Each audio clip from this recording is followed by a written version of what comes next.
All right. Can you hear me? Can you hear the music? I should be live and I should be good to go. That is a little loud. Let me turn that down just a bit. All right. That should be this should be a good level. Can you guys hear the music okay? Can you hear me okay? We should be all right. I might turn this down just a smidge more so I can hear myself think. But how you guys doing? Welcome on into the Hard Pretzel stream. That's definitely on time. I'm not late. You guys are just early. All right. So for context, I'm buying my wife a gift, and it's, you know, it was going to be bought today, but the Facebook Marketplace seller, unfortunately, had a change of plans, so we're going to meet up tomorrow. We have a time. I got the address. It's all good. It's all above board. So if I get murdered on this random Facebook Marketplace seller, at least we still have a stream tonight. Am I right? Am I right? Okay. So, and then, of course, I figured I'd go get something to eat because I've, you know, it's been all, it's been all day. Whoops. Don't tell anybody I didn't eat all day. Whoops. So I went up to 7-Eleven and I picked up some of those, you know, those little rollers they have there.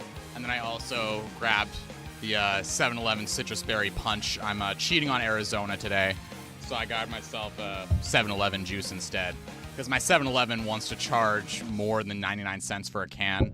And for those that know how much I love Arizona and how much I love the 99-cent cans, it's criminal when they don't charge 99 cents for a can. So I don't want to support that. So I didn't.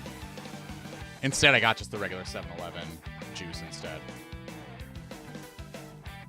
And of course I pull. I play Sonic R. Playing Sonic R is the secret recipe to pulling whatever you want. But that being said, introductions are now out of the way. I think it's time for what you guys came for, Sonic content. So, let me turn off my music. I have actually never played this game, emulated or otherwise. This is all entirely new.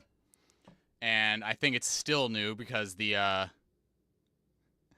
looks like the game is a little dusty, so I'm gonna have to do a sneaky cleanup. So, just so you know, this is on a retro tank. That's what this menu is right here. I'm just cleaning up the scaling because I had my Saturn pulled up recently. All right, so I'm gonna have to give this a little cheeky clean. Good thing I actually came prepared for this. Can you tell only some games get played on my Mega Drive because a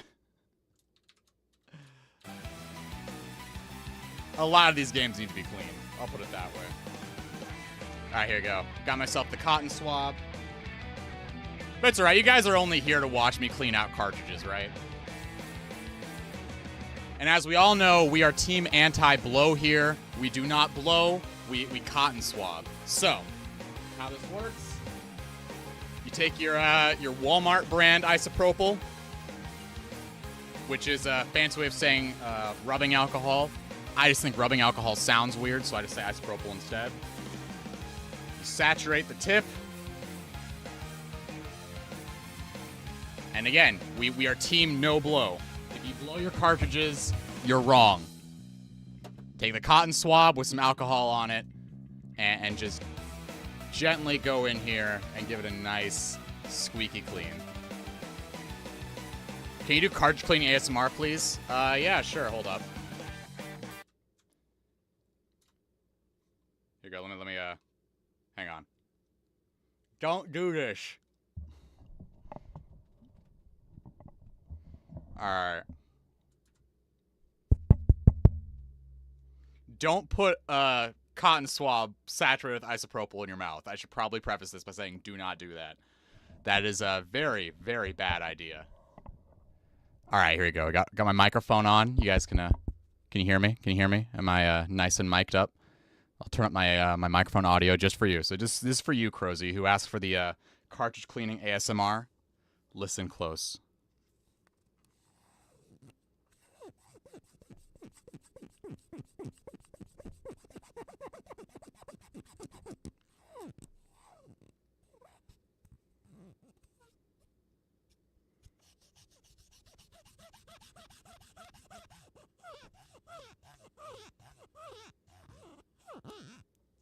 Can you hear that? Can you hear that cartridge cleaning sound? All right, let's go back out. And we'll get the music back on. All right, ASMR over. Let's do you guys want the nasty swab reveal? You guys want the swab reveal? This is what you guys are really here for anyway. You only want me for my swabs. Oh wow, this one's kind of gross. You guys want to see it? You guys want to see the swab? You guys want the swab reveal? Look, if somebody presses 1 in the chat, I will give you guys the nasty swab reveal. I'll take anybody. Anybody pressing 1.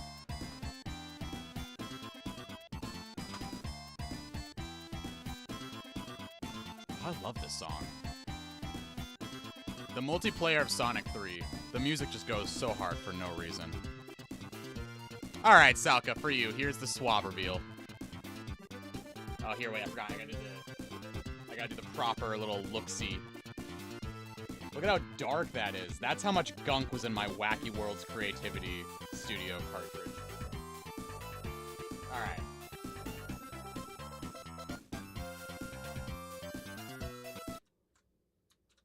All right, you guys ready for this now? Let's see if this will actually run. All right, we got ourselves a clean capture. All right, look, we got a splash screen. I think the game's working now. See what I mean? We are team no blow. Do not blow your cartridges. Just kick a cotton swab and some alcohol.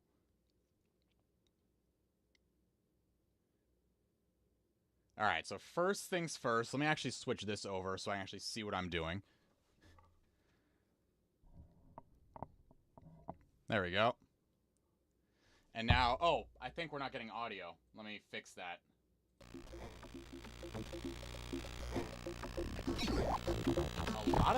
A lot of static for some reason. Hang on. Let me see if I can just reseat this real fast. All right, that's a little better. This is barely a Sonic game. Hang on. Hold up. I will not stand for this propaganda in my chat. Sonic and Tails are title characters of this game. They are right there on the cartridge. Also Echo the Dolphin. Coincidence? I think not. It's not static, it's just crunchy. Okay, well, on my end, it's definitely coming in kind of staticky. I'm just going to quickly unplug and replug my video cable. See if that works. Then we'll try a different game if it's still busted.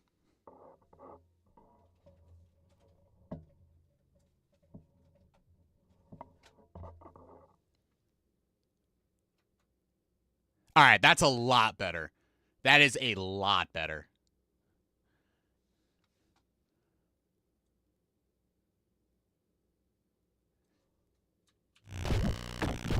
It's still crunchy, but it's here. Yeah, but you know what? It's still a Sonic game, and Tails is still a character in that game. Like, I don't know what you want me to say there, Ivan. Now, why is the sound channel so messed up here? It's like we have a really weird filter on here. Hey, you know what, Salka? You said it, not me.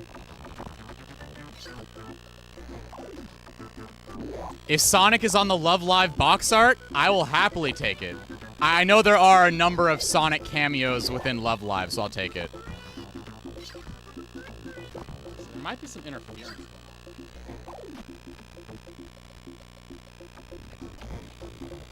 I don't want this to be the vibe of the stream today. I don't want to be listening to this weird, ear-grating pulse.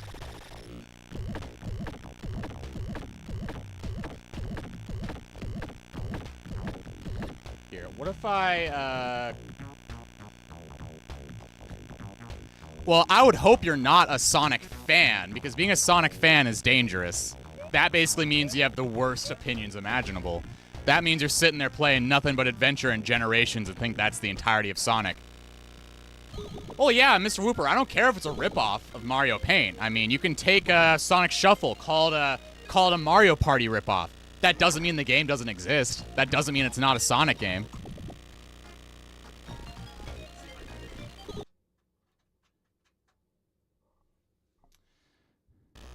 Yeah, it's still doing it.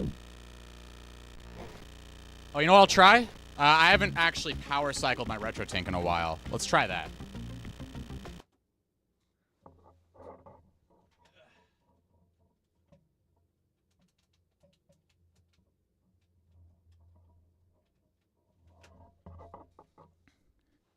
Hey, Jinx, welcome. Good morning. Well, it's 5 p.m., so close enough. All right, let's see if we got our sound fixed now. Input. Okay, this is a little bit better. I might put in a filter for this.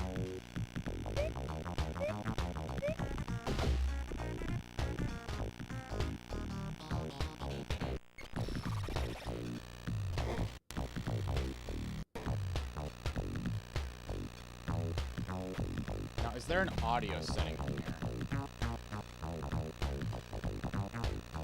That's fine. Just turn off the audio of the game? I could, but I want to listen to this soundtrack. I just don't want to be getting all this static. You know what? Here, I'm going to try something real quick. We're going to try something real quick here. The game's still here. We are still going to play this today. If the music sucks, I will mute the in-game audio. I'll just play something else. But first, we are still going to play the game. I just want to load up something else to see if it is a problem with my console or a problem with the cartridge. So what we'll do here... let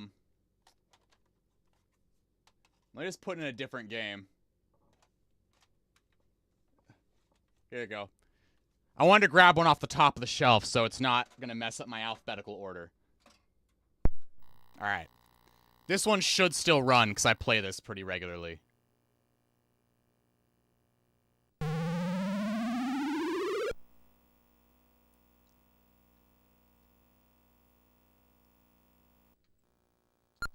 Well, I'm not getting static. Here, actually, switch this over to here. There we go.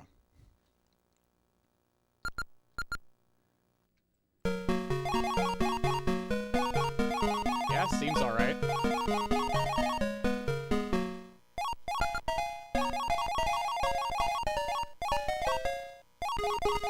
Have I ever told you guys how much I love Frogger?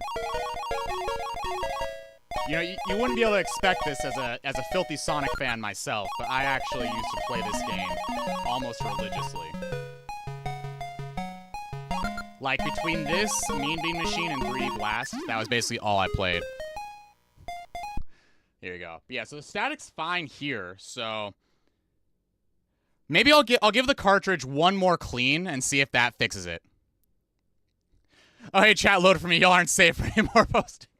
We're here for you. I love Frogger, you guys. Frogger is great. And honestly, Frogger, as far as I'm concerned, is a Sonic game. That's how we're connecting it in. Why would I do that? Mr. Whooper, if I have the game, why would I do that? So, Jinx, we are playing a Sonic game. We're playing Wacky World's Creativity Studio. This has Sonic and Tails on the cover, and Sonic is a very prominent character in this game. So we are playing it. We just got some static in our cartridge. So I'm going to be... we tested it with Frogger real quick to see if we were still getting static. We're not getting static on Frogger, which means it's probably just the cartridge that's acting up. So I'm going to give it one more clean. Again, we are team no blow in this house. If you blow your cartridges, please find life in your life. Please find love. Please find happiness.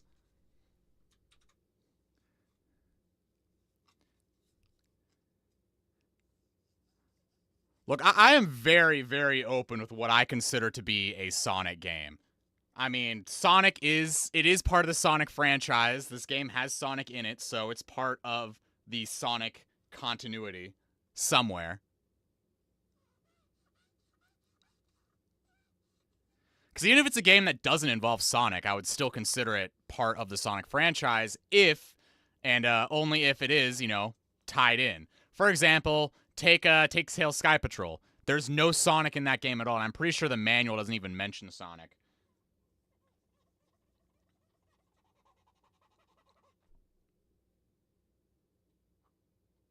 But it's still part of the Sonic continuum. Bro, what am I looking at on the thumbnail? So on the right, you'll actually see a very unique Sonic sprite. You'll see a Sonic in a UFO. Sonic actually knows how to pilot a UFO, by the way. That's totally canon and totally lore accurate. Yeah, there's still some gunk in here. I probably should have done a better cleaning. We're currently cleaning out our cartridge.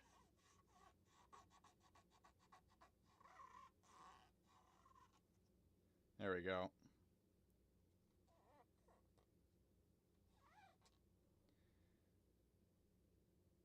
And what I probably should do is maybe actually even open up this cartridge and like go really in, but I'll do that on another day.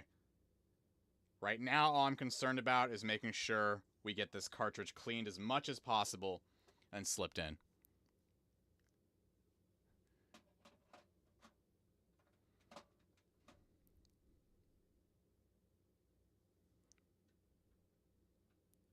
All right, let's see. All right, we got visual. Ah, we still got static.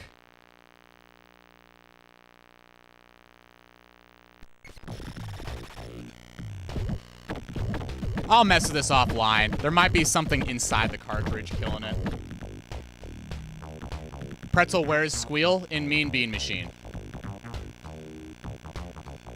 Alright, so I guess we won't have the in-game music, which kind of sucks, because I think there actually is a music maker here. Well, it's not too bad, as long as there's actually something playing. Can you guys hear it okay? Is the static too distracting? So, this is Sonic in outer space. Static is massive. Yeah. The static isn't bad. We should leave it. It's not too distracting. The static is a baseline. It's only happening with this cartridge right now, so I probably have to like actually take it apart and then clean it out the hard way. We'll get used to it. Hey, which Sonic game is the best soundtrack? Sonic or Racer? Point blank. So it looks like Sonic is in space. I don't know what the lore implications of this are, but if you guys are curious about where the moon comes from in Sonic Frontiers, we already have that answer right here. They did some real deep cuts for Sonic Frontiers, and I'm being totally serious.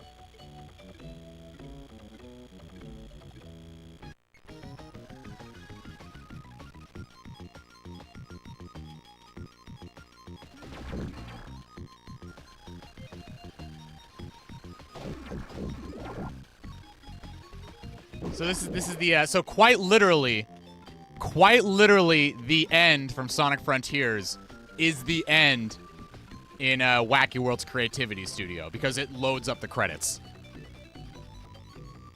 The credits are loaded up by selecting the moon, which I don't know. I feel like it's too much to be a coincidence.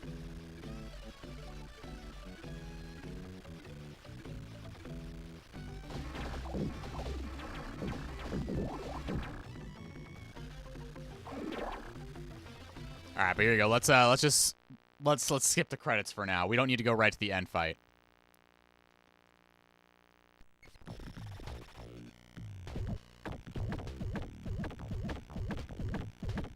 It'll probably tidy itself up in a little while, the static at least. I used to, I had another game that was very staticky that ended up clearing itself out eventually too. Hey, look, if Sonic became a police officer again, we'd know what he'd do. Here, let's start on the island planet. Hey, look, it's Baby Tails.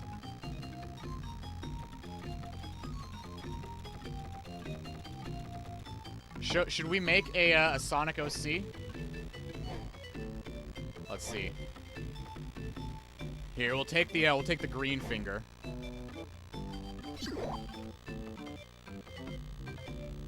All right, so let's make our own Sonic OC.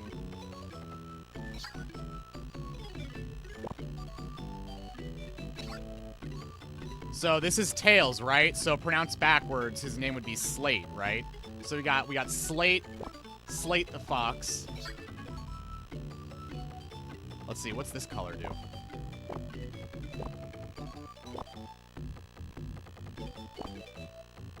Oh, I can pick an invisible color. So Slate the Fox has the power to go invisible, just like Espio does, so he's invisible now.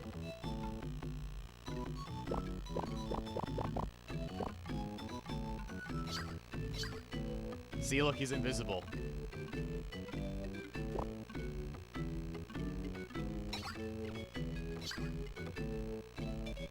Let's see, we can actually take one of these colors and maintain the shading.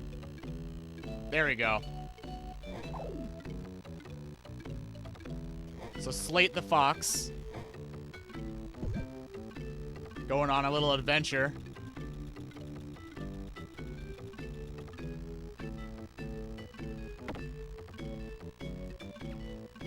Nice, Slate, like a rock. Oh, and it looks like we have Muscle Man here.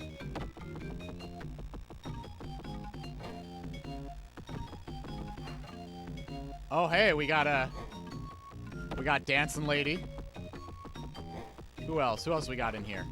We got Monkey Man. We got Congo Bongo. We got more tails. How many tails can we have? Cool. So we have Hero Tails. We have Dark Tails.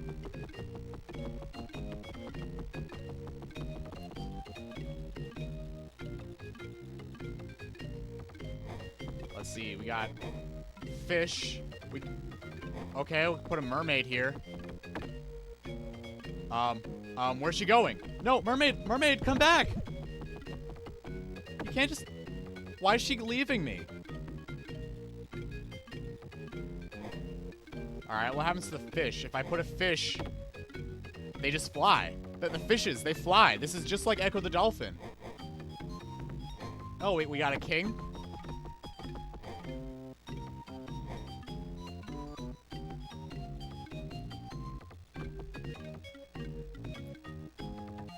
My favorite Sonic character, Fish. Oh, hang on. Is this a DAW?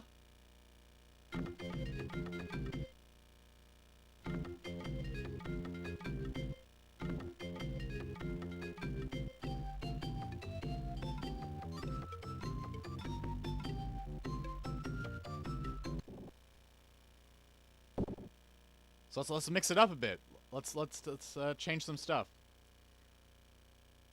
All right, let's see. How do I? Is there a way to change?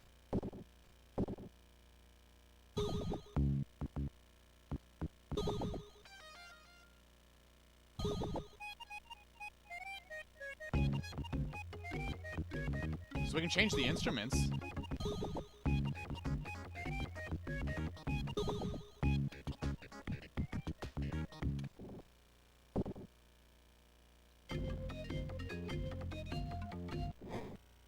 Ah, we can. We can change everything.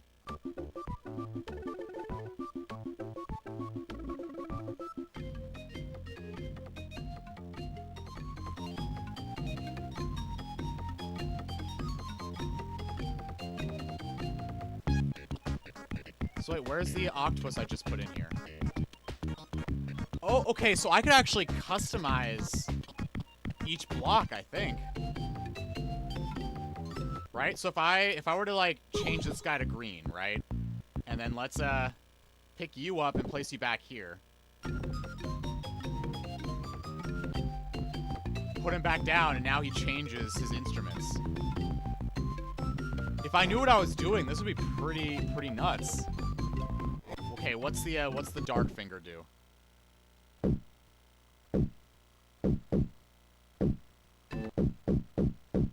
So I can just straight up delete stuff.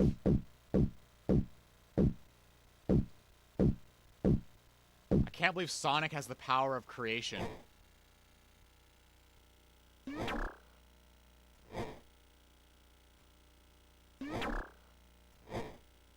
Let's see. So I can kill everything. Okay. Oh, I went back to the game.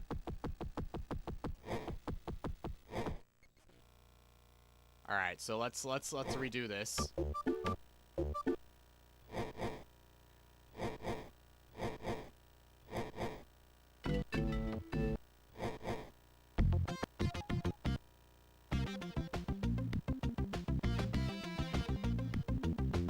This music is fire? Do you want some fire music? 'Cause I can give you some fire music.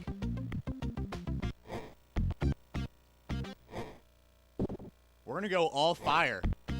All fire, baby. All fire.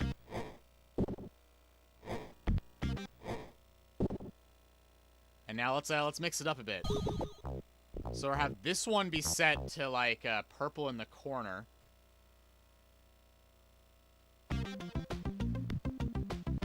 And then we'll set this one will be the next purple up here.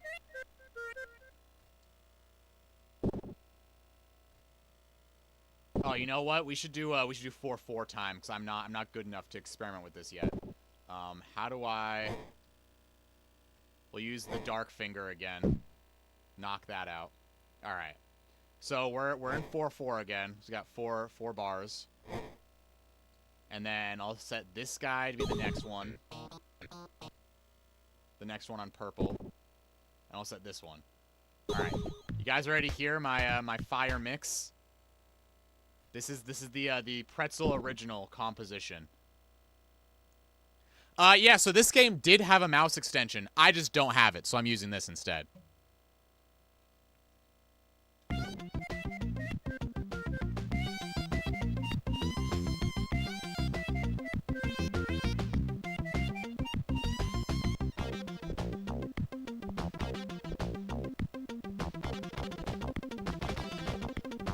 Oh, I could change the speed of all of them. So each little section is something I can change separately. That's really cool.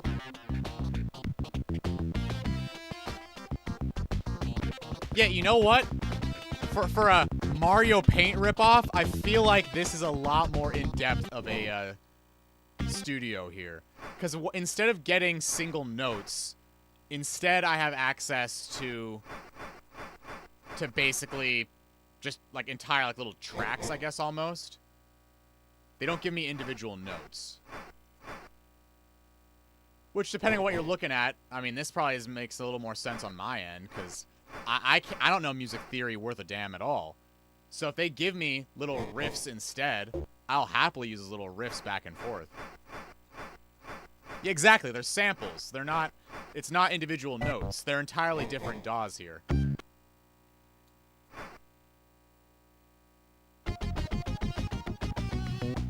Oh, I like that one.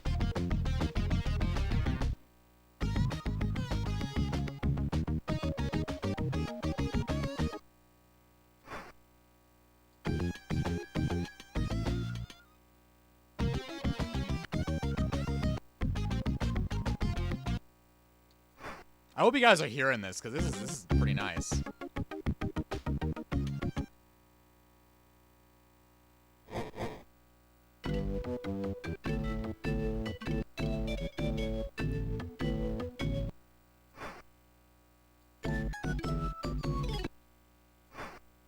Yeah, barely hear static. Yeah, usually it does wind down after a while. This game also connects ToeJam and Earl to Sonic, by the way, just so you guys know. If it wasn't obvious already, ToeJam and Earl are also part of the Sonic Extended Universe. I like that one. That's pretty funky. All right, let's see what else is down here for tools. So we can go back to the back to outer space. We can go back to our little creativity board. So I'm guessing down here are our tools. Oh, I can pause everything. That's pretty cool. So what's the bedazzle finger do?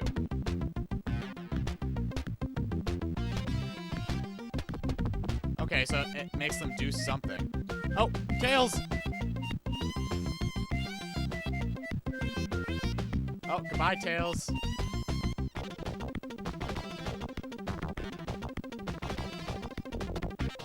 Oh, wait, it's playing my music.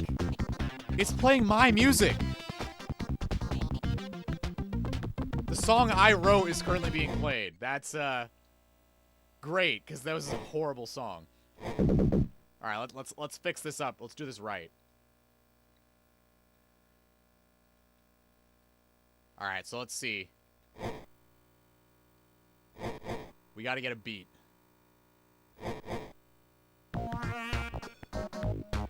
Let's see. We're currently in the this area, right? So I like diamond, right? That's the one I like.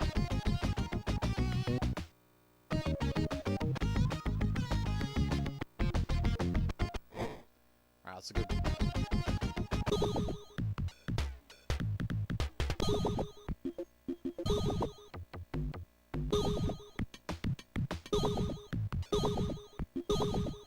Alright, so there's 4 different instruments you can play here, it looks like. Oh, and you could turn off the instruments entirely. Interesting. So what's this other button do, then?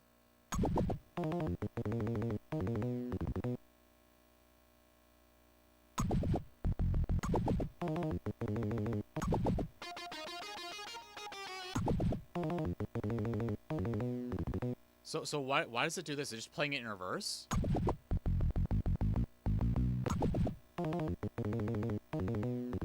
Maybe it's just like a solo or like a special riff.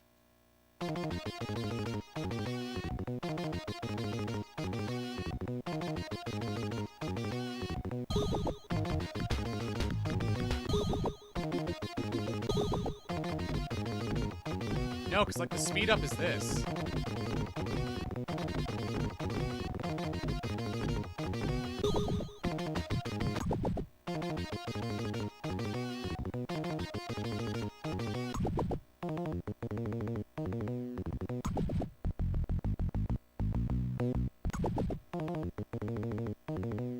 Hey Landon, welcome on in. We're composing some music here. I'm not very good at it, obviously.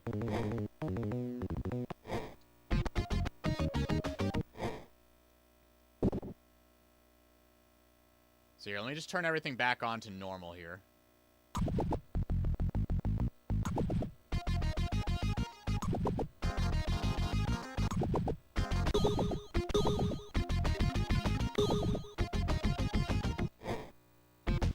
Here we'll go diamond, spade. We'll do a second spade. We'll go circle, triangle, and then end it with a star. Let's see, so that's 1, 2, 3, 4, 5, 6. Okay, never mind. We need 2 more. We'll go star, heart, and then another. You know, why not another spade? Oh no, it's gotta go up here. There we go.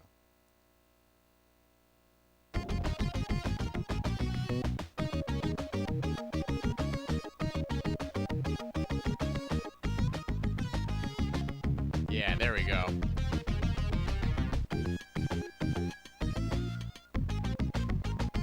It totally works. This is totally a great composition by yours truly.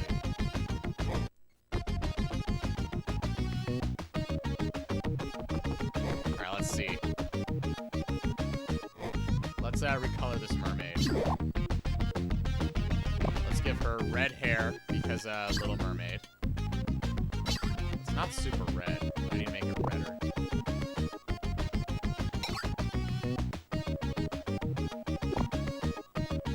Let's see. I like purple a lot. Purple's pretty good. You know, wear like a purple outfit.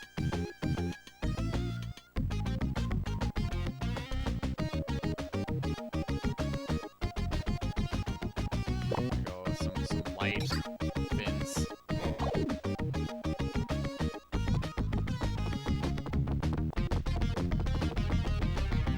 Oh, that's a nice touch. So the finger, it changes in the background too. So what's this one do?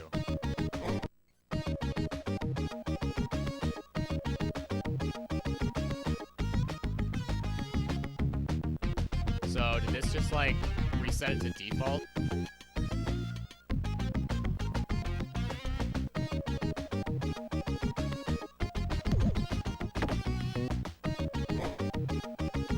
So if I do this again... Yeah, I think it's just an example. Yeah, it just puts everything back to default, I think. I do this,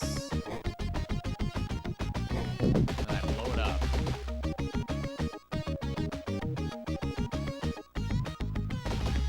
Oh, it's still blowing stuff up.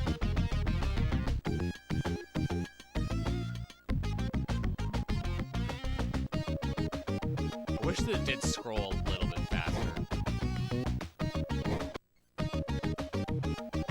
Oh yeah, and so our default is back.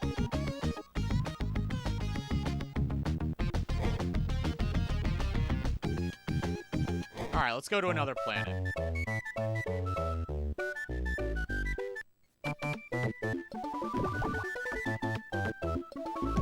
don't know what this little diver guy.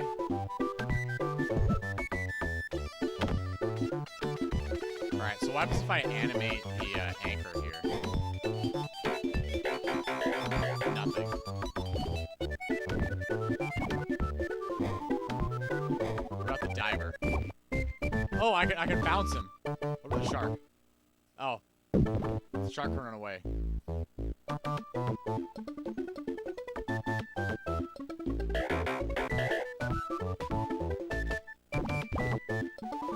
Yeah, exactly. I mean, all this talk about 2 worlds, when realistically, if you look, this looks like a whole lot more than 2 worlds to me. We got 1, 2, 3, 4, 5, 6 worlds, plus the end.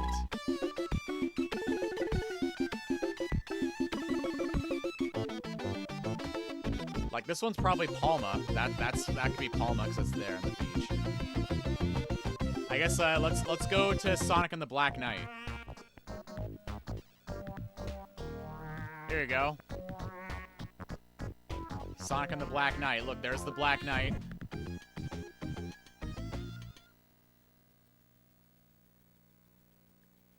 Let's put the Black Knight over here. And now let's find Sonic.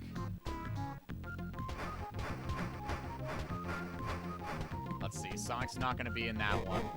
Well, here's Tails. Tails is in the forest.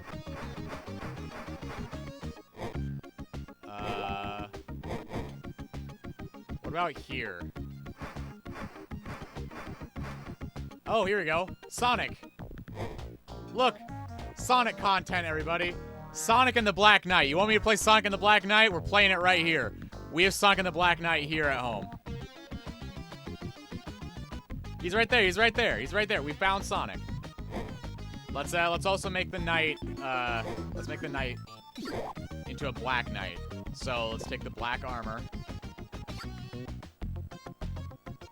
You know, we can even go even darker.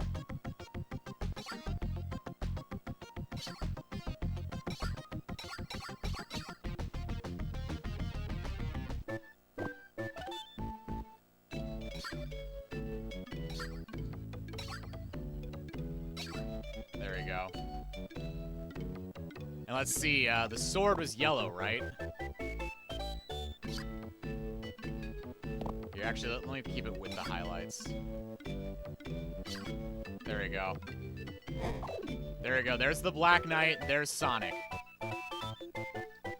Sonic and the Black Knight, everybody.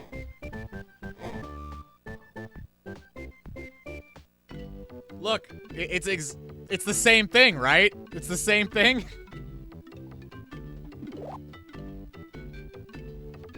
Just kidding. I actually do have Black Knight, but I figured it was gonna be too funny to pull up the secret rings instead. But yeah, I think we did a pretty good job.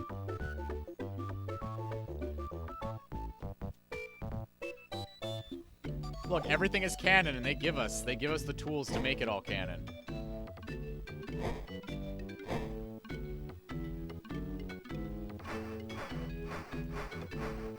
Oh, we got letters. We got letters. You know what that means.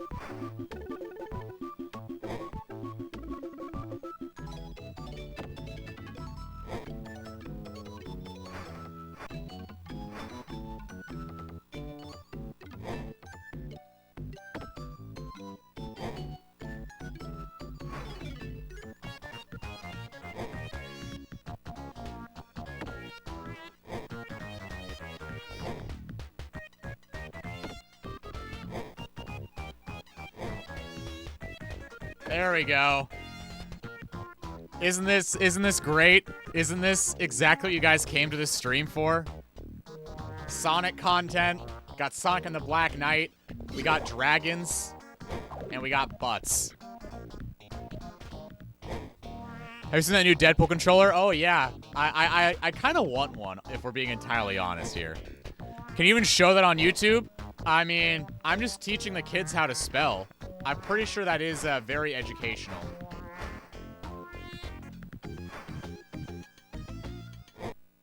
Teach the kids how to spell and be excited about it.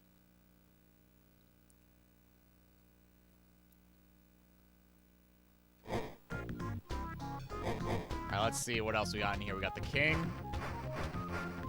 Oh, we got a Schmerlin. Let's send Schmerlin on a little walk. Bye, Schmerlin.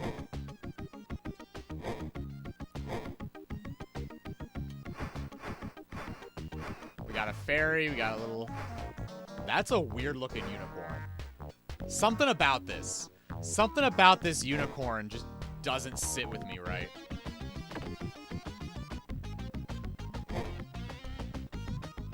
Maybe it's his eyes. His eyes look very, like, stoner-coated.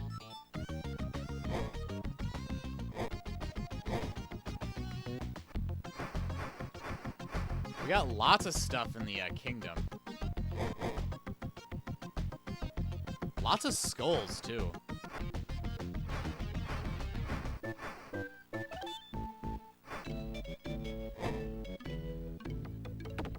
So let's see, how does the layering work?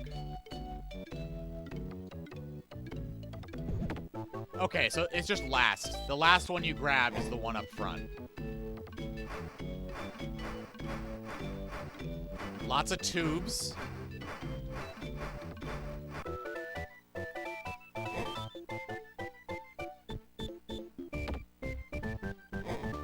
Alright, let me see. Actually, I'm gonna see what the skull animates into. Okay, skull can't do anything.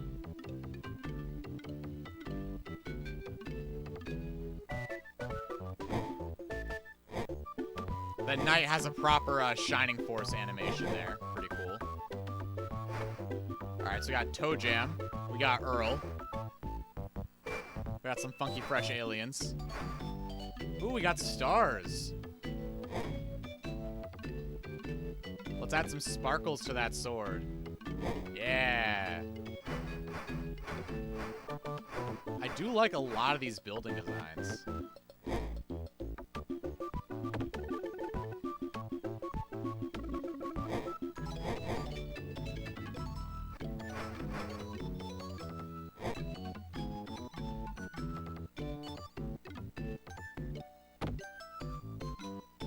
There we go.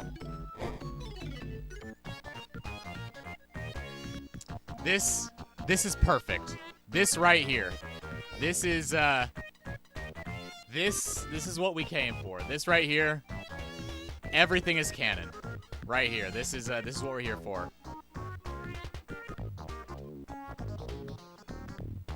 Pretzel, what do you think of the Sonic Drift game since you're such a big fan of the Game Gear? I wouldn't say I'm a big fan of the Game Gear itself. I think the Drift games are pretty fun. Comparisons to Mario Kart are very disingenuous. I'd say they're closer aligned to something more like Outrun, or more accurately, something like Outrunners, but obviously on the Game Gear. They're not really built around stage design as much as they're built around just completing the laps. The items usage is also tied to the characters itself, which is also pretty cool. I do like having a reason to pick different characters aside from just random little stat differences. Oh, I can't place another Tails. I've maxed out my maximum Tails usage. So I guess I'm at, like, big sprite limit. But here, let's try out this, this green zebra, which doesn't look right to me. Let me actually fix that. Sorry, I know you worked really hard to become a green zebra, but that's just not doing it for me, fam. We gotta take care of this. Let's see, we'll add a pink hair. There we go. That looks a little more zebra-like. Oh, you know what I could do? I could do this. We could do black with white stripes. Can I fix the eyeballs? Yeah, there we go. See, eyeballs are fixed.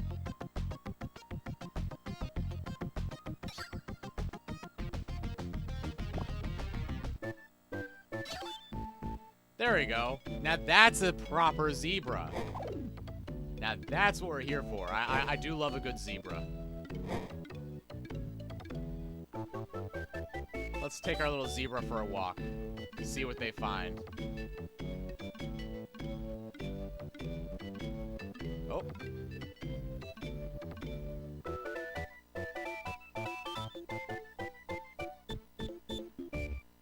That's a really nice walking animation. For sprite work, that is a really good walking animation. This isn't a Sonic game? Post-game Bauer. Ye of little faith. Who is this character right here? Who is that? That is Tails. And who is our main navigator for this entire process? None other than the Blue Man himself in his UFO. You are literally playing as Sonic. He's exploring the wacky worlds. And creating his own. Give him red eyes so it looks like he's high. Sure, we'll do that over here in space. Alright, so we're up in outer space again, it looks like.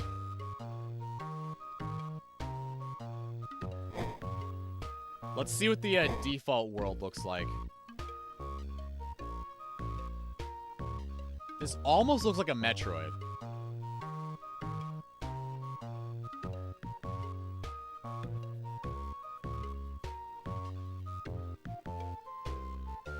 Very Phantasy Star looking backgrounds.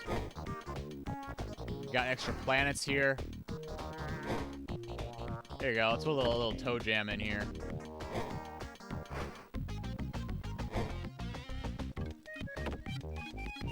Let's put these guys in.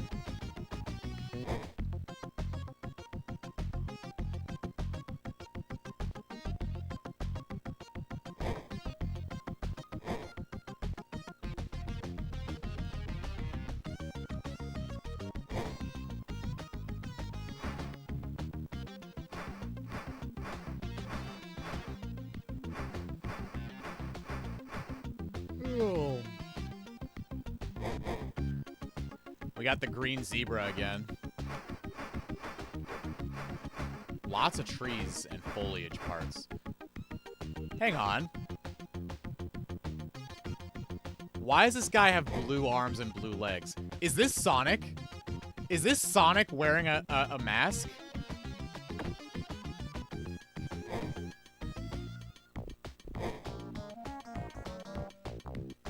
Like, he's got his spikes tied up, obviously, but he's also not wearing shoes. I think we can fix this. This is probably movie Sonic, because he's got the blue arms. So, movie Sonic and regular Sonic exist separately, apparently, because this is definitely something movie Sonic would wear. And he's got the blue arms and blue feet.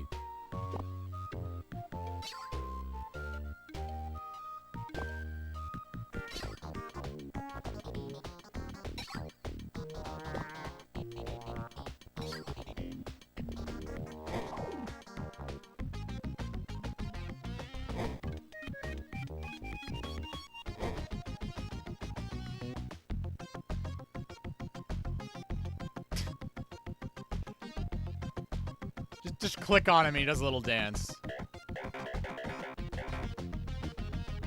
Alright, so none of these are doing anything. What about this? What about you? Oh no! It's going away! It's blasting away!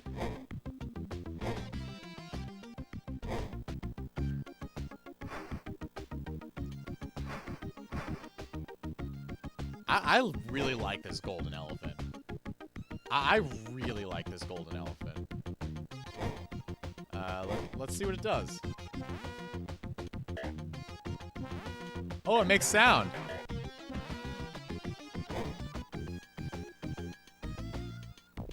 you think you would survive August 12th, 2036, the heat death of the universe? Yeah, it's actually pretty easy. All you have to do is spot dodge. You just have to time your spot dodge just right, you'll be fine.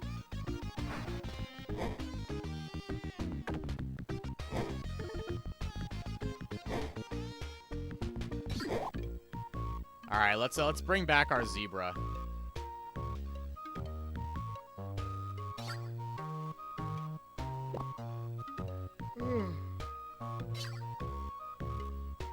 And you guys said you want me to make his eyes red. That's a little too pink. We'll try red. There you go. Now his eyes are red like mine. Because we're just really sleepy. Just jump as the meteor hits the Earth to avoid the impact. Duh. Yeah, see, you guys get it. Simple problem, simple solution.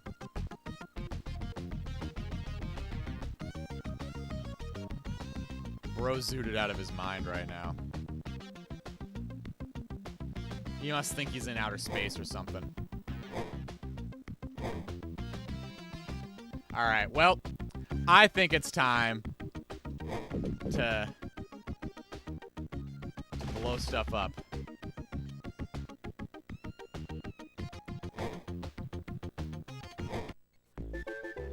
Alright, Sonic. Shall we go to the spooky ghost house?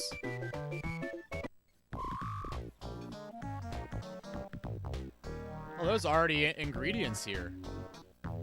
Not ingredients, people here. Wait, who's this dude? Alright, he just walks back and forth, it looks like.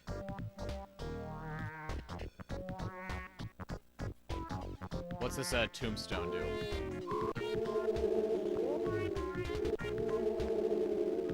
I bet we could actually break the sprite limit here. If I had enough of these...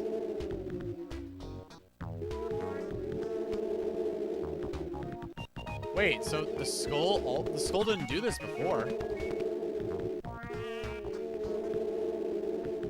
Does clicking on anything cause the ghosts to appear?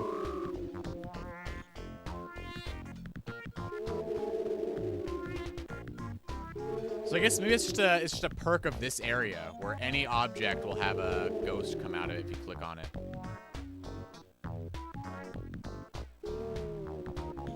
Look, see, Pumpkin Hill does have a lore reference. And nobody doubts the pumpkins in Sonic Adventure 2 Battle, so I feel like we can count this. Yeah, we are definitely wacky worlding, and the worlding is getting real wacky. Let's do some Tails Mansion.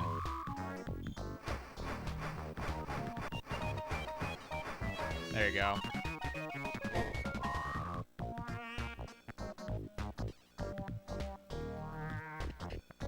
Now, what's this machine for? I still don't know what this machine's good for.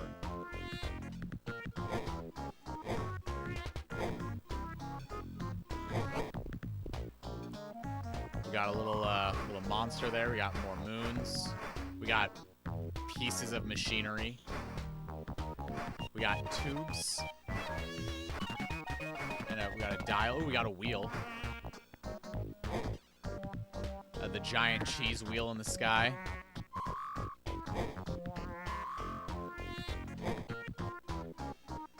Alright, we can make it spin.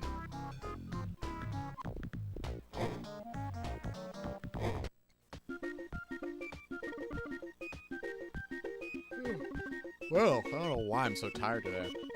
You know what? Let's see if our world stays here, if it's persistent through load. Because this is the default world that we had earlier. The King world. We didn't blow up the King world. Hey, it's still here. So I guess every time you boot up Creativity Studio, your creativity stays. So that means we could really arrange a lot of stuff here. Alright, so now we're in a bedroom, it looks like. And we've got the The average Sonic Colors enjoyer. Goo goo gaga. That's me. That's me, right here. I'm the average Sonic Colors enjoyer. Oh, here, you know, we gotta make sure his hair is pink like mine. Let's CRISPR this baby. Is that even gonna be a reference any of you understand?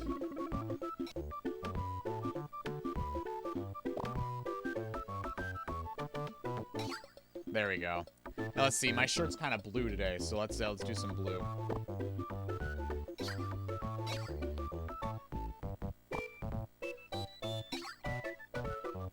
There we go. This is me. Oh, let's see if I can make my skin tone a little darker. Nah, not that. That could work. It's a little darker. What's that? Yeah. Yeah, we'll stick with this one. We'll stick with this one. What's the spots do? Oh, so they are straight up invisible. Straight up invisible clothes.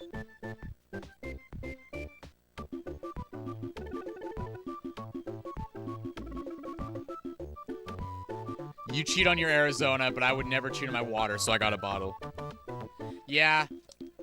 When my 7-Eleven charges more than 99 cents for a can of Arizona, I can't justify it. So I got a 7-Eleven citrus berry punch instead. The paint is the wrong color.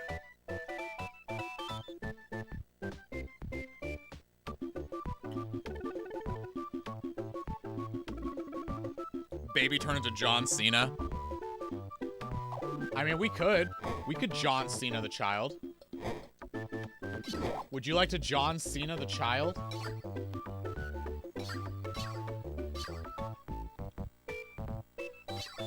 There we go.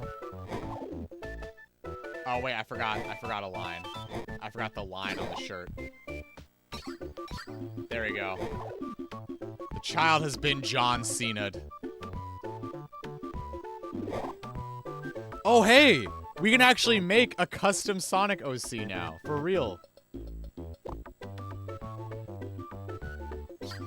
So I could change the background color. I think I'm gonna go back to this purple. So can we Sonic Generations this color palette?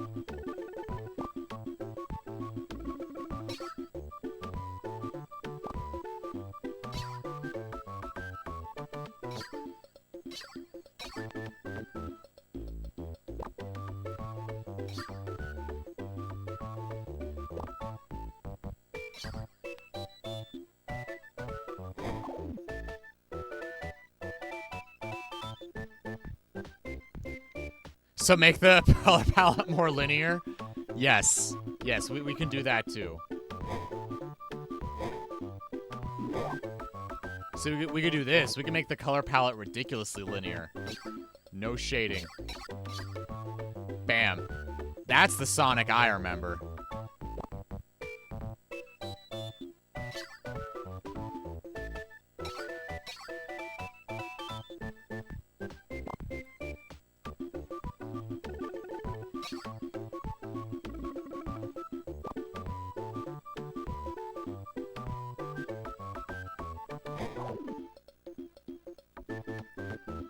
There we go. Fixed it. Now what about you? Should we like invisibilize the lady as well? There you go. The lady has been invisibilized. Sonic looks like Sonic now.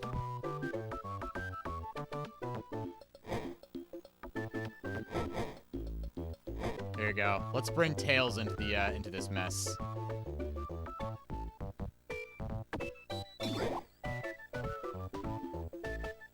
Should we make Tails invisible too? Or we'll make just his eyes invisible so Tails sees everything.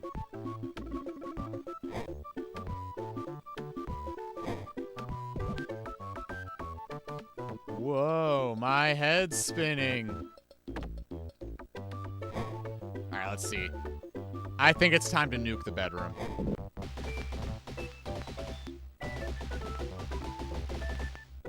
There you go.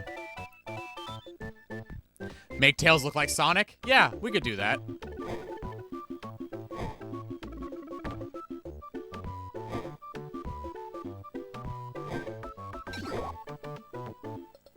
Alright, so let's start with some blue. And then we need more blue. And look, it's Sonic, everybody! Let's see if I can change the stomach palette there. Now, they don't give me access to too many colors here. Yeah, I only have 2 layers. We got blue.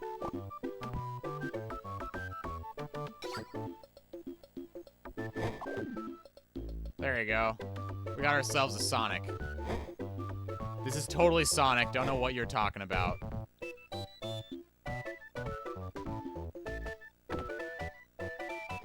I mean, I probably could turn the little picture of Sonic into an EXE, but I don't know.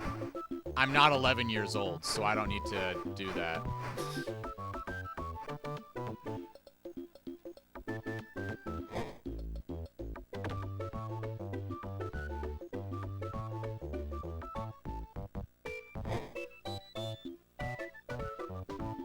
Alright, here you go. Let's do it. Let's do one for the Friday Night Funkin' fans. Let's get some red. There we go. Look, guys, it's Sonic.exe. Wow. Wow. It's excellent. Fantastic. I sure hope he doesn't do a murder. Oh no, what's this? Sonic.exe is gonna say something? It all started so normal. I put in my favorite Sonic the Hedgehog game. Everything seemed fine at first, but then there was blood everywhere. Oh no! I kept playing the game for some reason, and then I found him. It's Mr. EXE. Oh, he says death. Oh no, and Tails died. Ah! Ah! Oh no! It is the Skibidi EXE. There you go. Did you guys enjoy my interpretation of Sonic EXE? Every story to ever exist out of Sonic EXE. I feel like this exact scene would have been the exact scene I would have made if I were, you know, still 12. Alright, let's go back into outer space. Which, by the way, Sonic can still breathe in space. Just so you're aware.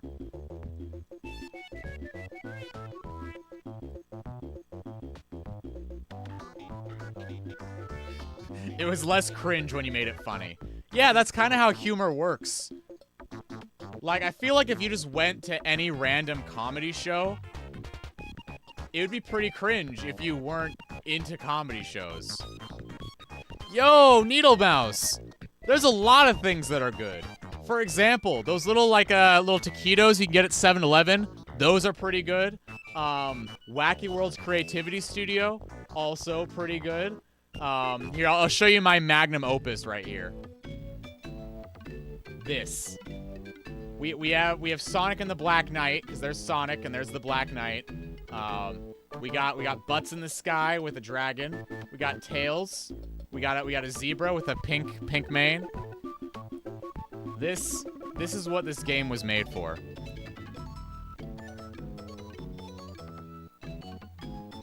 What your next video will be about? So I'm actually working on a video about Sonic Rivals. It was a game that was released exclusively on the PSP. There were 2 of them. Where is it?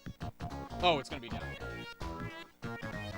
I recently cleaned, so I can't find anything anymore. I'm sure you guys relate to that.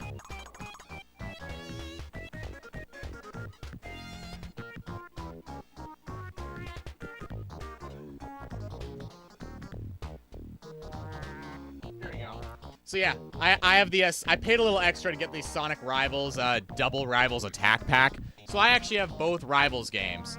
But the first I'm doing a video mostly on the first Rivals, and I might do one on the second one. Oh, I love Shadow the Hedgehog. That's such a good game.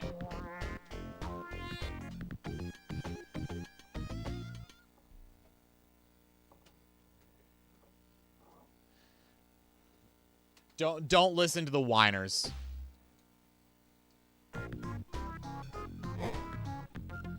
So I wonder if the music also has gift music. Okay, that must be what this one is. So if I blow this up...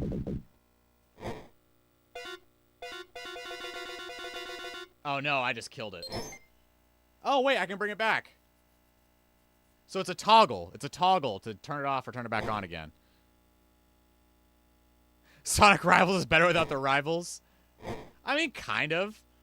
I think that having the rival adds another layer to the gameplay.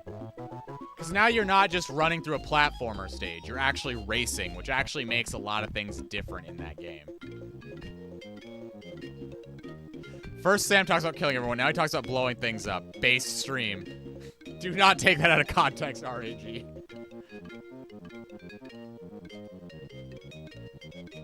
The anti-aliasing in Shadow isn't as bad if you have the right scaler.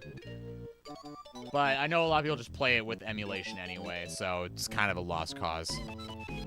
Yes, actually, I could spell a swear. I could spell a swear. Here.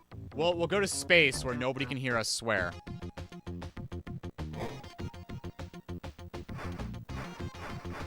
Let's see, where were the letters?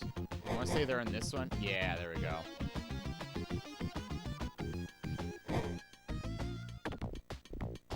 There you go. We'll start off big with the F word. Uh-oh. Uh-oh. What's gonna happen? What am I gonna spell? What am I gonna spell? Uh-oh. Uh-oh. Oh. Oh, no. Oh, here we go. Here we go. Uh-oh. Uh-oh.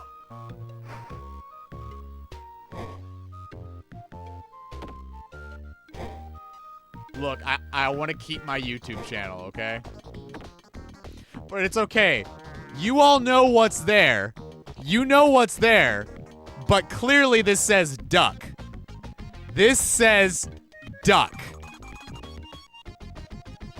Just so anybody's curious, this says duck, nothing else. But the real pretzel fans who were here know what this was spelling.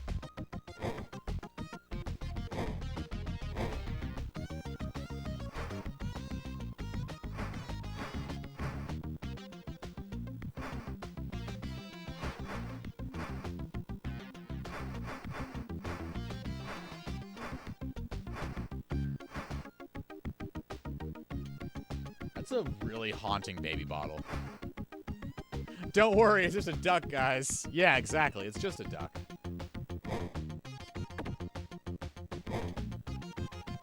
Here we go. Let's bring back EXE. You know, for the kids. There we go. We got funny swear word and funny Sonic EXE. This is we're doing this for the kids. This is all for the kids. Yeah, see, the rubber banding in Rivals is so much fun to take advantage of, because if you actually pay attention to the map, you can really sabotage the other guy no matter what. It's a lot of fun.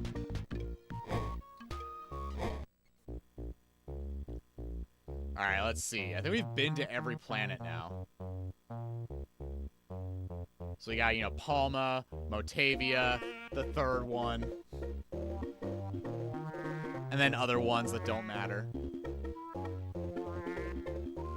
But yeah, so Sonic is canonically a UFO pilot and can go to space. And also, this is this moon right here. This moon is actually a selectable option. This moon is quite literally the end of the game. So, you know, if you guys remember Sonic Frontiers, how the moon was the end, that was actually a deliberate deep cut to this game. I've been holding this secret in for a while. Sega doesn't want me to tell you guys this. But as you can tell, I actually recently moved. I brought my studio to another house, so it might look like the same place I've been streaming. But if you notice, there's no red dots being aimed at my chest right now.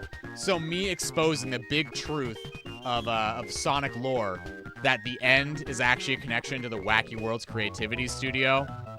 They can't find me. They don't know.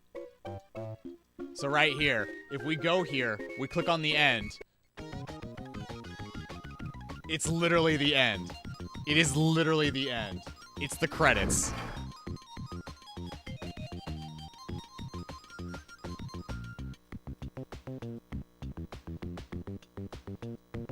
And you know the best part is? This is where Sonic is strong enough, he doesn't need to play Ikaruga to beat the end. What now? We still have like an hour. I don't normally do this, alright? I don't normally do this.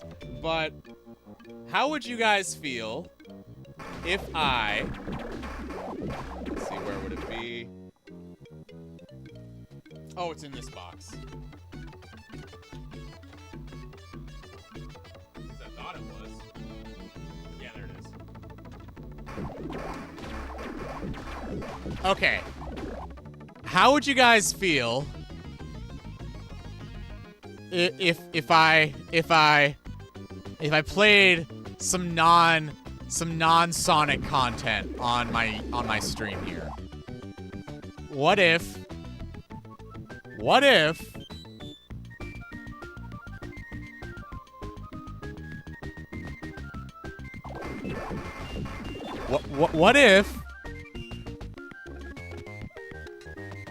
Look. Sonic fans, don't go anywhere. I promise we have Sonic content here for you. Like, whoa, check it out. Sonic 3 without the Knuckles. That means we get Michael Jackson. Whoa, Michael Jackson lost lore. But also, what if we play this? Like, what?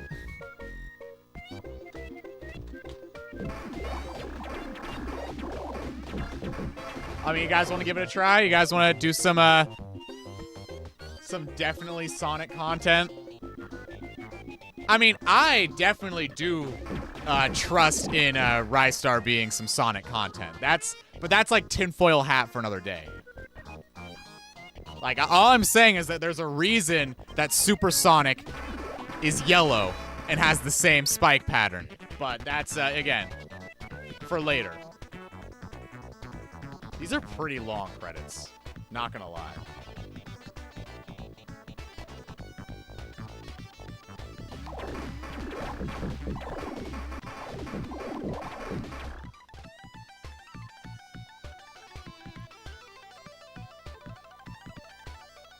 Come on, you played Phantasy Star while keeping the Sonic fans busy. You can do it again. Don't worry, I got so much Sonic stuff on hand that we can definitely keep the Sonic fans engaged the entire stream. Like, here you go. This one's for you, Accelerate. We got it. It's right here. Whoa, look. Don't go anywhere, Sonic fans. Zero Gravity's sitting right there. It's just out of reach. Just out of reach, but it's right there, I promise. It's like the SpongeBob Squidward on the stage, where like I hold out the Sonic content to get cheers and then switch over to another game. There we go. The end has ended. Sonic and Sage defeated the end. All right, so you guys want some sneaky Rystar? There you go. Say goodbye to the Wacky Worlds. So right here, you got that? You guys saying goodbye to the Wacky Worlds?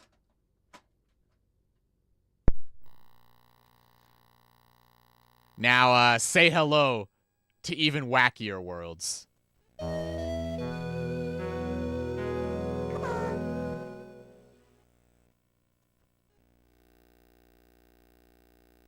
Which is also, like, here, check that out. That is a black Puyo Puyo. Straight up black Puyo Puyo. We've also got, of course, our favorite Kaiser Greedy, who has very similar powers to Black Doom. Definitely not trying to start a cult or anything.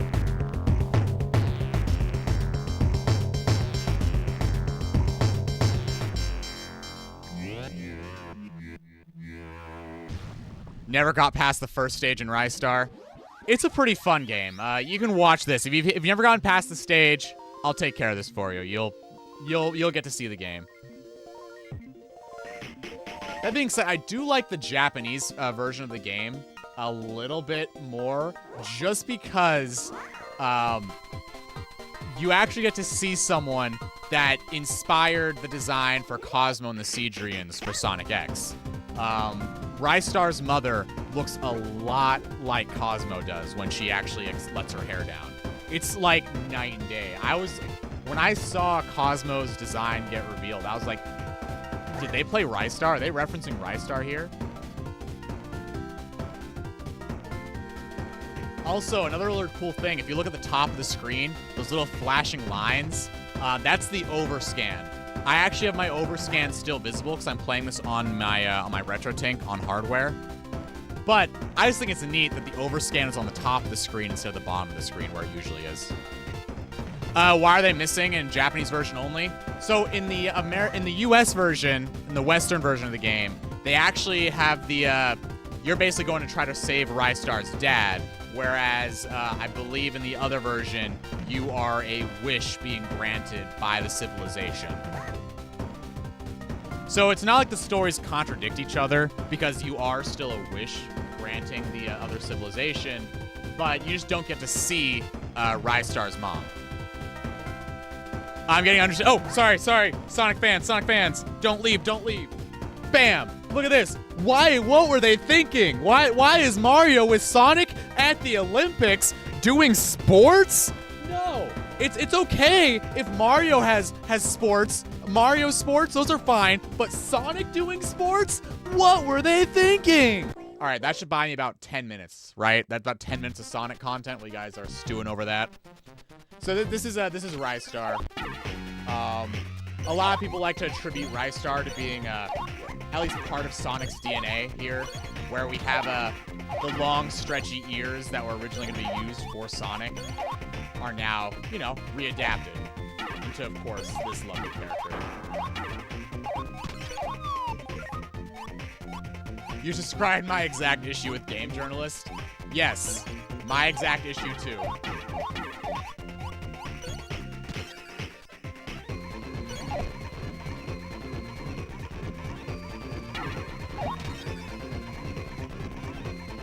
Alright, wait for it.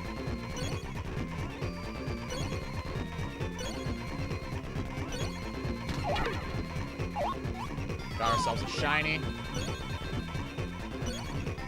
I can't make it up there. I'm not good enough for that.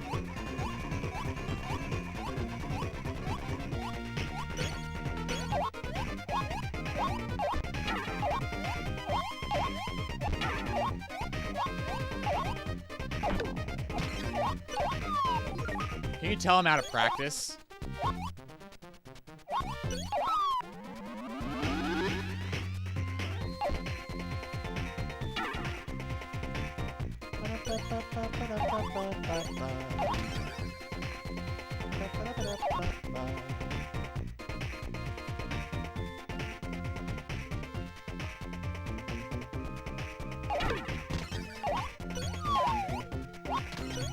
This is one I actually used to be able to be pretty good at. Let's see.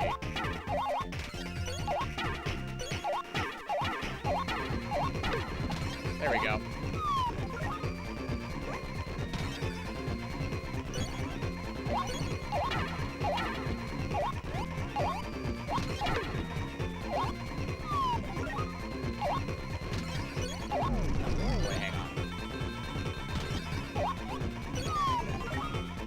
Like they always say, if you find a random hole in the wall, stick your hands in it.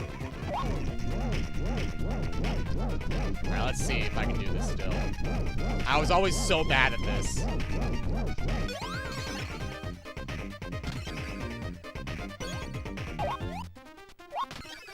Alright, here we go. And here we go. The special stage.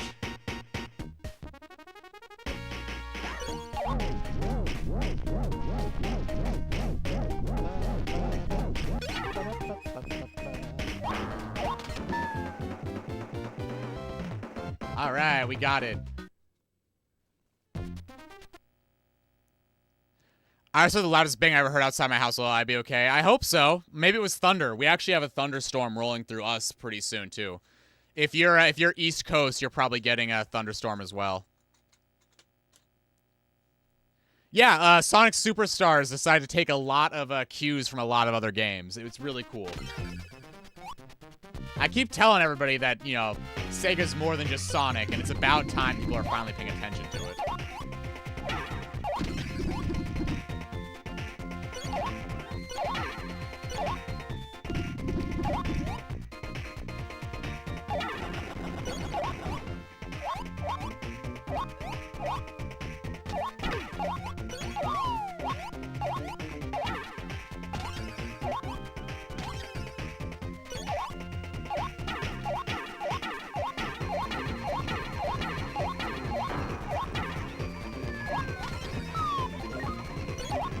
Alright, let's see. You guys want to watch me fail this spinner?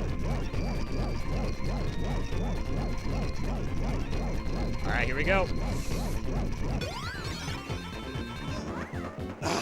Okay, that wasn't too bad. Wasted chest. Yeah, so you can actually, if you time it just right, you can actually grab the special item and throw it at the same time. Wow, this really is a Sonic game then. It really is. I mean, you have special zones, you have collectibles, you don't really have a timer, but, you know, you still have the same, like, you know, fast-paced platforming, combat. And it also has a lot of Sonic's old DNA in it, too. You have, of course, there we go. Little skip.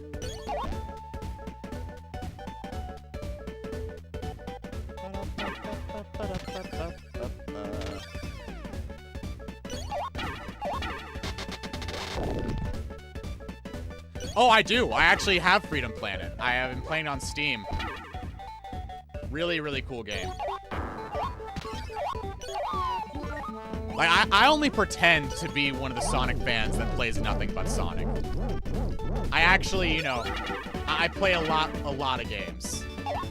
I've actually been spending a lot of my time recently. There's a really cool indie game that came out, Dungeons of Hinterberg. I've been playing that one basically non-stop for a week. That's part of the reason why my video's taken so long. Aside from the fact I've been traveling and dealing with this whole, you know, job situation, I also did, you know, play a lot of a new game. I mean, bad voice acting is kind of a staple for Sonic, if we're being entirely honest. So I wouldn't really hold that against a game being inspired by Sonic to also have questionable voice acting.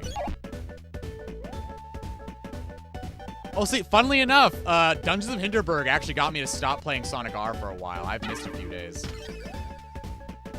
It's very good. I like it a lot. I definitely recommend anybody like who's kind of tired of the traditional, like, normal, quote-unquote, Souls-likes out there to definitely give Dungeons of Hinterberg a try.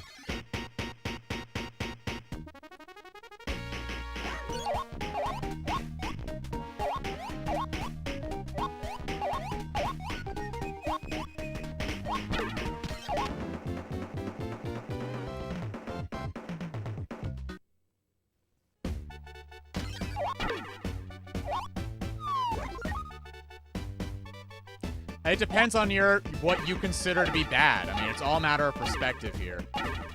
What bad voice acting to you may not be bad voice acting to other people.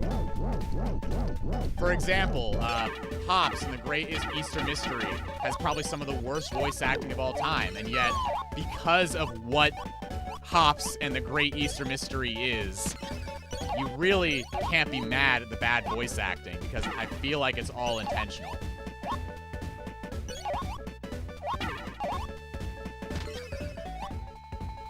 Like, you just sometimes just gotta just take whatever it is and just roll with it.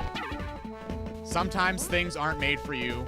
Sometimes humor is lost on you. Sometimes jokes don't land the same way. But, like, when it comes to stuff like quote-unquote bad voice acting, you just gotta just take it on the chin. For example, even the voices in this game, there is no voice acting. It's literally just somebody making sounds. And yet this game is still great. I'm getting interested. I need Sonic 3 Knuckles. I don't have Sonic 3 and Knuckles on hand, because there's not a single cartridge. I have to lock it on, and locking it on takes some work. But I do have the Omega Collection here. Sonic 3 and Knuckles is back here, I think. I think this one gives you Sonic 3 and Knuckles and Sonic and Knuckles solo. So here you go. Here's Mega Collection. Sonic Mega Collection, more like Sonic Mega Bad. There you go. There's your traditional Sonic content for the next little bit.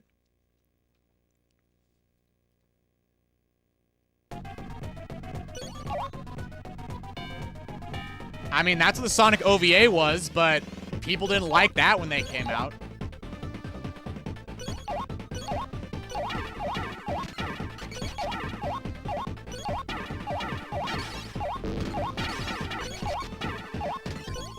He used to be so good at this boss. There we go.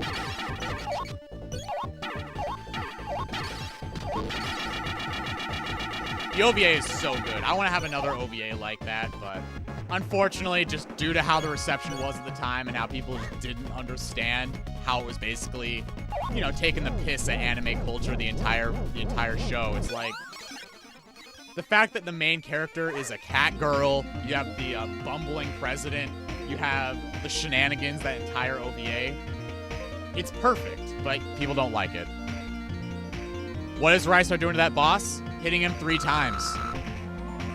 No, that boss isn't Black Doom. He has the similar robes, which is why I personally like to believe that Kaiser Greedy came from Planet Flora. Because, I mean, if you came from Planet Flora, but you were trying to start an angry armada, would you not also change your name to something like Kaiser Greedy or Black Doom?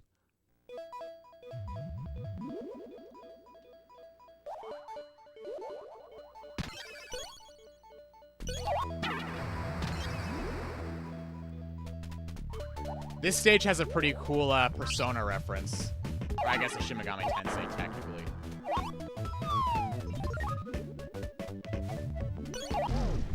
I'll show you guys when we get there. You got the Decarabias. Alright, let's do this. Oh, it's going this way. Alright, perfect. Funnily enough, this is one of the few water levels that I don't absolutely despise. I feel like because it doesn't really inhibit your speed in this level, the fact that it's a water level doesn't bother me very much.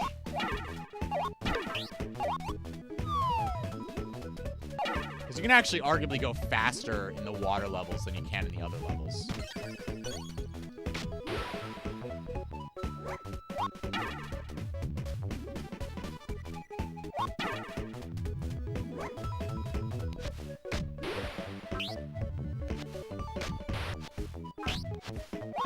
So close.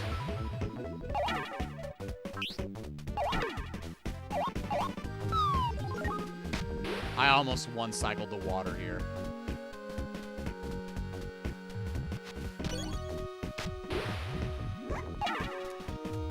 There should be... Yeah, there it is. Nope. There it is. Can you tell I've played this game a lot?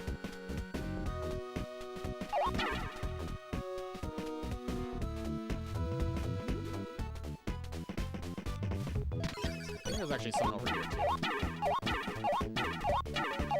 I thought there was. Yeah.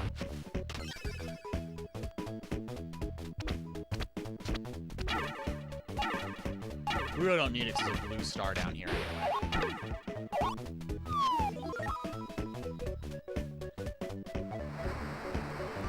Have you played Sparkster before? Yeah, I have played Sparkster. Rocket Knight Adventures is the one I actually have. I want to get Sparkster on my Mega Drive, but obviously that game is like $100, so it's probably not happening anytime soon. I might be able to get a cheap repro for it off of like Mercari or something.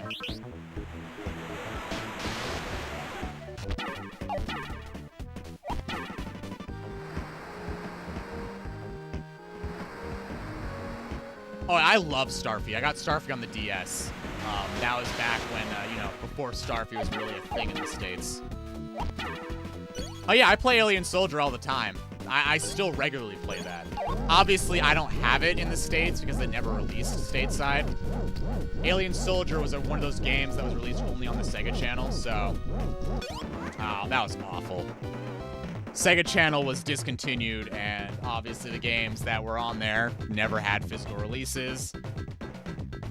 So we had to wait until the WiiWare had Alien Soldier come out. And I'd rather spend my money on the WiiWare on something like Fluidity, apparently. Not my brightest moment. There you go. Here's the Decorabia. Or Decorabia, whatever you want to call it. There's your Shin Megami Tensei reference. For those Sonic fans out there who don't know what video games are, Shin Megami Tensei, it's pretty cool. They have I think Shin Megami Tensei 5 is the most recent one on Switch. Haven't played it yet, but I really want to. I just keep getting distracted. I have a lot of friends who swear by the series, though, so that's why I've been looking into it a lot. Yes, it was a digital-only Genesis game. That's the best way to put Alien Soldier. Alright. Now, this is a stage I was never very good at. Specifically because of those, the Nautilus.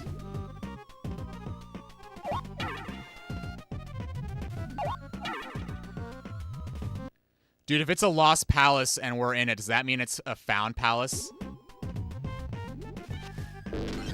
It might be the palace that was found.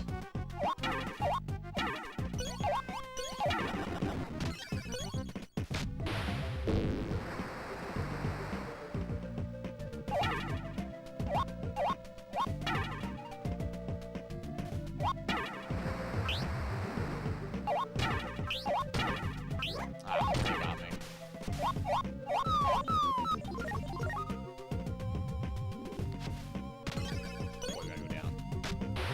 Who's gonna rock the place? Exactly. Come on, come on, come on, come on. Alright, perfect.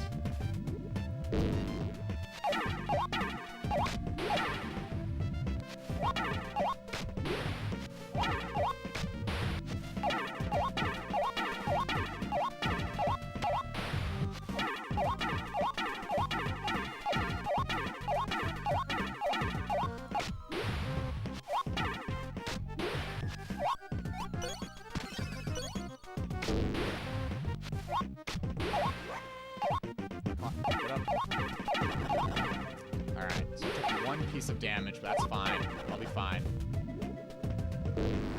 As long as I don't get completely wrecked by this Nautilus.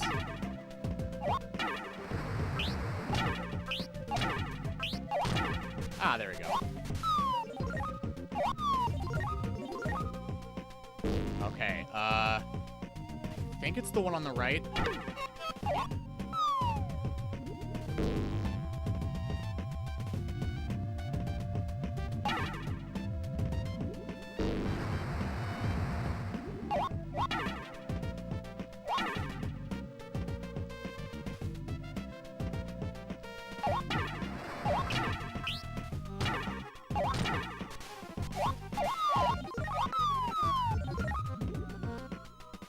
Let's see, and then here, I think is where we're gonna find our special. First, climb, grab our bonus points. Ah. Wow, that was sloppy. Alright, let's try this again.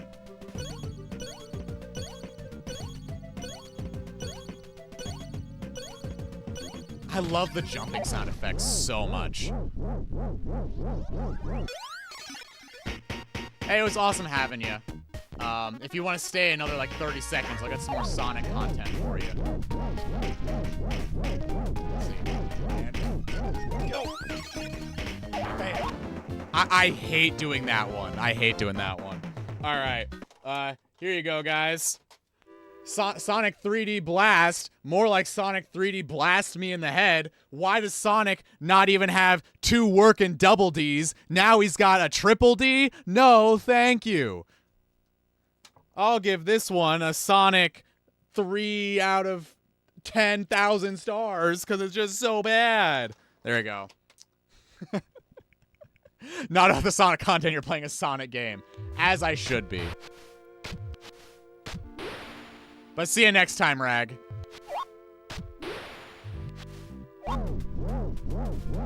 For the record, I really do love 3D Blast a lot. Probably more than most people do. Probably more than's healthy.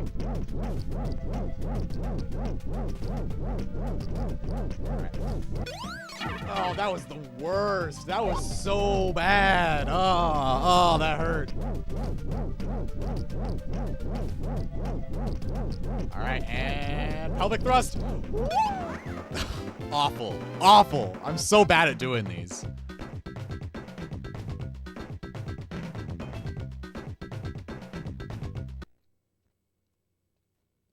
The boss designs in this game are so much fun. They're all very fast and very directly counterable, except for, of course, Adahan. I don't really like Adahan much, but it's fine. You can't win them all.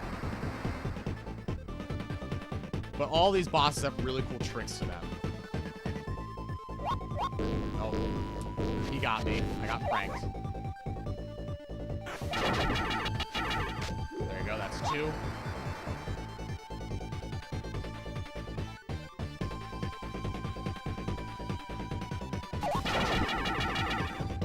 That's 3. Alright, where are you? Which way you going? Damn. I'm actually surprised I'm doing as well as I am. I don't really do this well.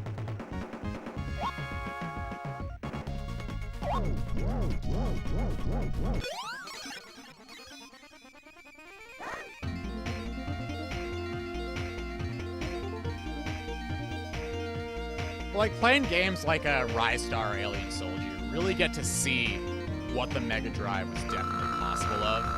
I mean, looking at how many sprites are moving on the screen at one time right now. There's no tearing. The music is amazing. Oh, it's the Black Mean Beans, though. So, Puyo Puyo lore, at least as far as current lore goes, when you combine enough beans of the same color together, they basically just warp away to another dimension or something. I think that's what Puyo Puyo Tetris tried to explain.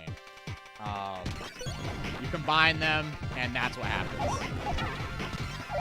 So, I would think you could use these beans to transport things across great dimensions, which is pretty cool. Oh, I just messed up my shortcut. That's fine. We'll play it the hard way.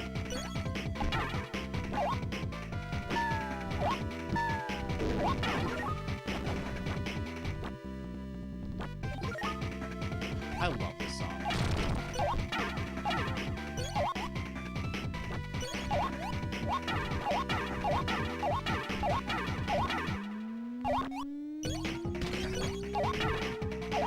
Oh, whoops, I didn't want to kill him. I just want to jump across. Alright. Well, let's do it. Alright, we're fine. Let's do it this way. And almost. Perfect. Alright.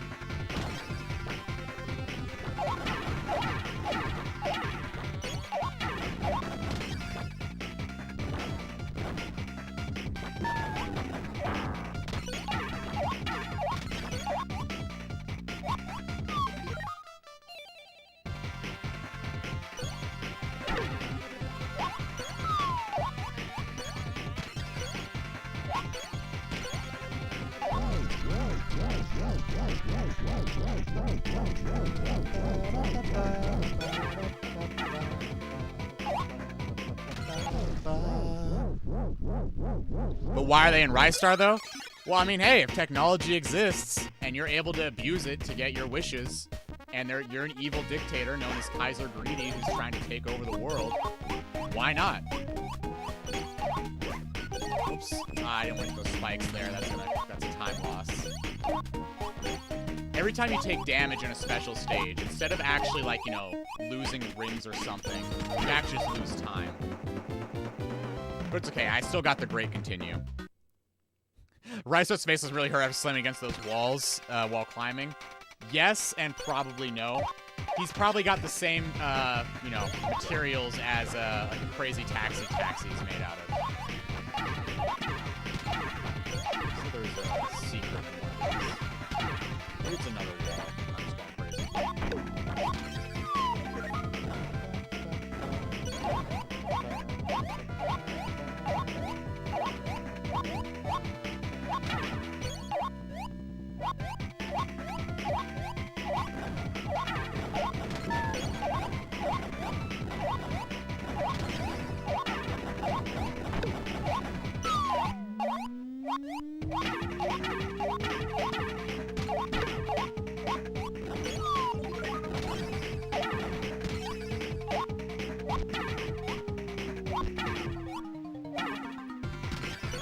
Really don't need to go that way. I have plenty of lives, but you know what? We're doing it anyway.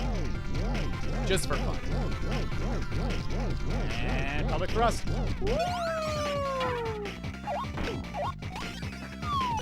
Alright, guys. We have plenty of lives, so I'm not really too worried about running out, but I played this game too much to really be worried about losing too many lives. Alright, here we go. I'm horrible at this. This is my worst boss in the game.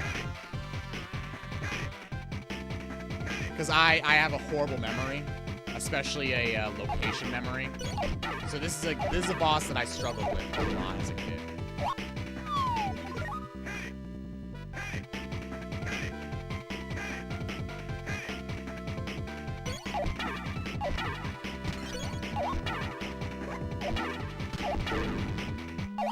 Alright, here we go. Alright, I think it was this.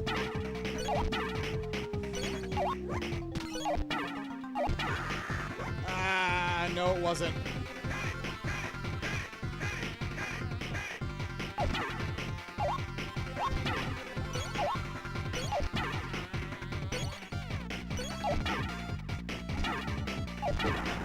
Okay. I made it. Do you pronounce it Ristar or Ristar? No, Ivan, it's not Rizstar. That is the one I'm pretty sure we can all safely decide that it's not Rizstar. I call him Ristar because I always thought of him as the rising star, because at the end of every stage, you're literally rising off into outer space. It's also, you're stretching out your arms, so rise starms, star arms. Other people say it's wrist star to be like, you know, he's stretching out his wrists, but he's very much not stretching out his wrists. That is propaganda.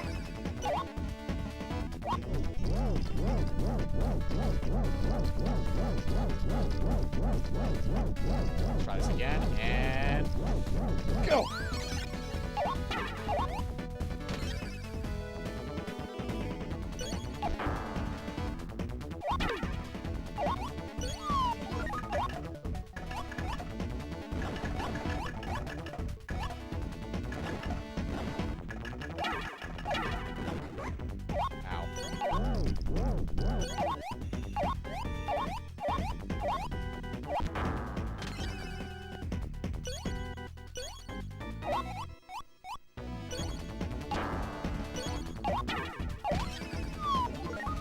Alright, here we go.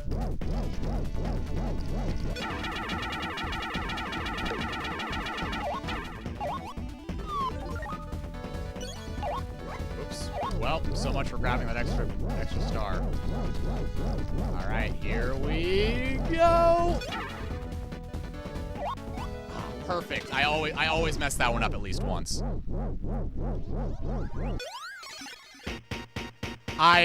It's a lot of practice, Ivan. Way too much practice, if I'm being entirely honest with you. I have basically dedicated entire days to just sitting here and trying to figure out how to time this, and even now, I still don't get it right all the time.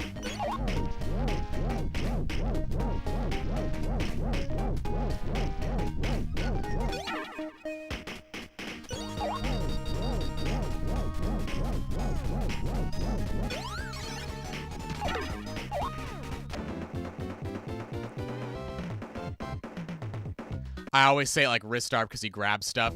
Well, yeah, but in that case, maybe you should call it hand star because you're grabbing with your hands. You don't grab with your wrist. That'd be like me. You know, I got this ball here. If I like, here we go. Hi guys, I'm wrist star because I hold things with my wrists. No, like you hold it with your hands. Maybe call him hand star at that point. But he's Rye Star because he grabs it with his arms. He reaches out with his arms. He stretches his arms. Arm star. Yeah, exactly. Arm star is basically the same thing. I always fall down there. But, you know, Rye Starms, arms, starms.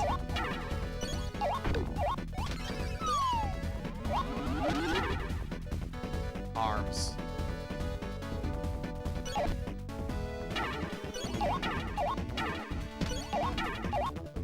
You know, I'm gonna try it. I never go the upper route, but I feel like I'm on a roll today.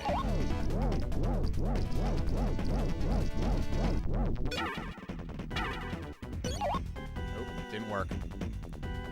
It's not really lost in translation. The actual characters, like if you actually were to spell out, go to Japan, people who actually spell the name, they do actually use the phonetics that sound a lot closer to wrist star, but it's not quite the same.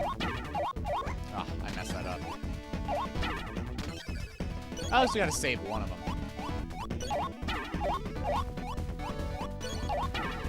Come on, let me up. Restar? Yeah, that's close. I mean, I've heard people call it restart before.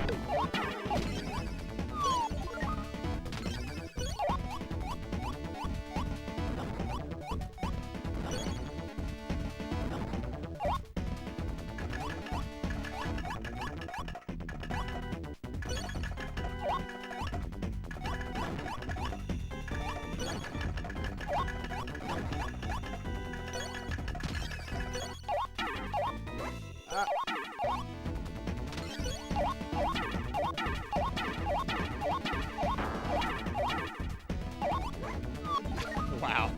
As soon as I get the star, immediately take damage. I take 2 points of damage because I don't know how to play this game.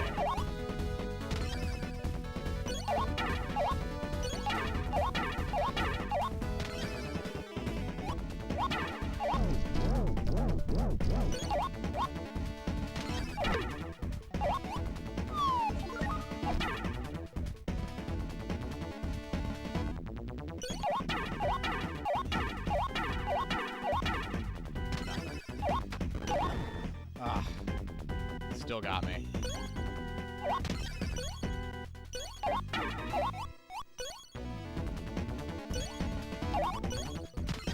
Jump. Alright, we made it. And we got the special item, so we're good. Alright, and... okay, you know, I'll take it.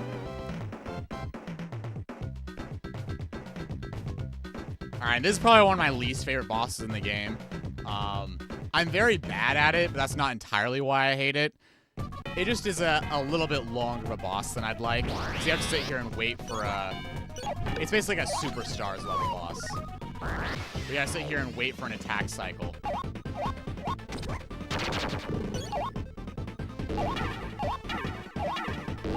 Then he digs, and now you gotta sit here and wait for a fall.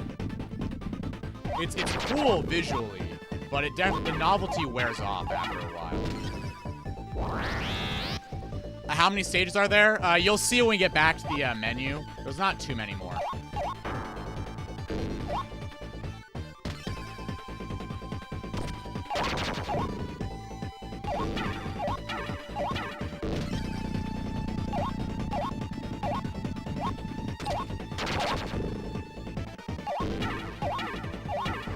So far, my RNG's been pretty good on this boss. I usually don't have this good of RNG. Oh, there we go. And we got him out. Easy. Easy money.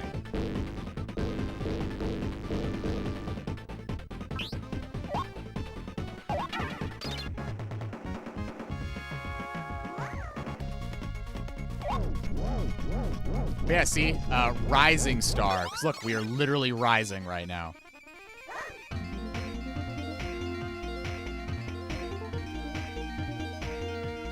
Not that I know of yet. If you got somebody in mind, feel free to send me a Discord message.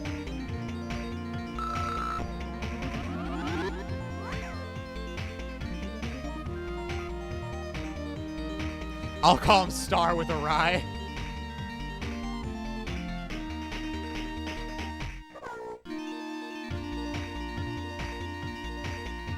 Me? Oh, do you have something new out? I'd love to take a check and take a look at it. I love this planet, too. This planet's really, really good. I'm terrible at the second stage, but I don't care, because I just love it.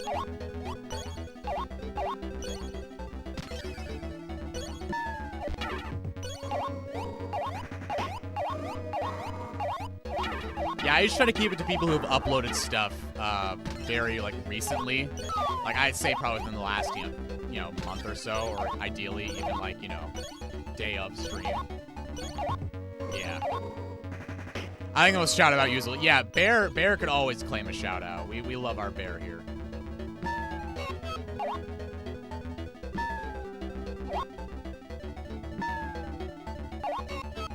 I was trying to be cool with it.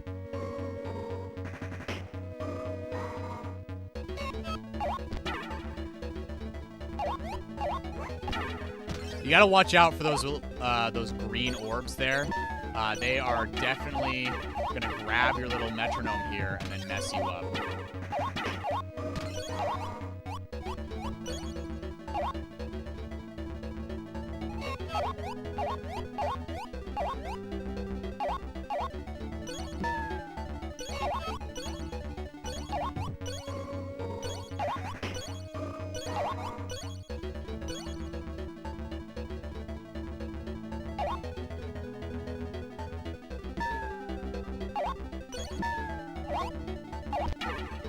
If you let those little guys grab your little metronome, they take it all the way back to the beginning.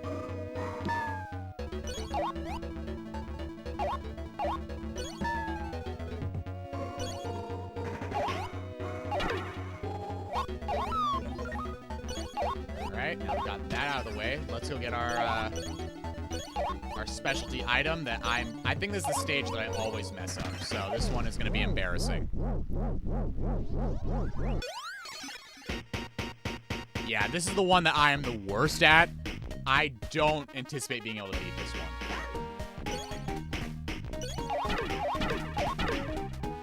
Alright. Be careful here. Alright. And then I think I just gotta jump. I just gotta jump. I can't psych myself out. I just gotta jump.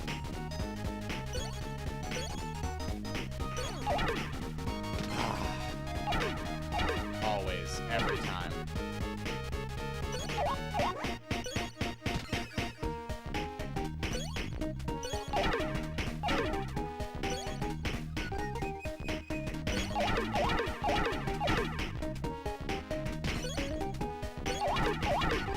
This one's like the one I always struggle with.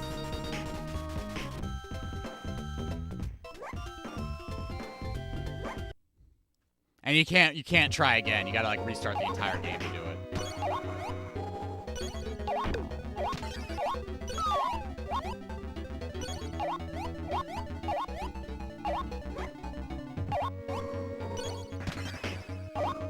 If I were just a little better at this game, I could have done that too. You can actually grab it and throw it back over and save yourself this entire journey.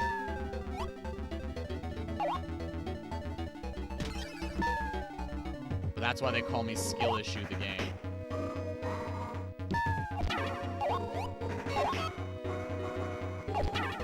Oh, wait, I don't want to put that there.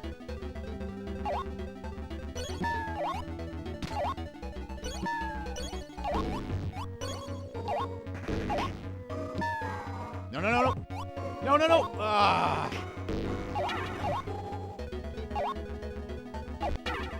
Pranked.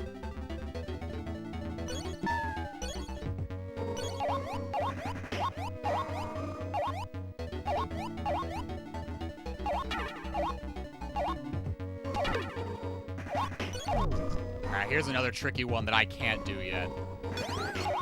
But you can basically grab it and then throw it from here and just carry it with you.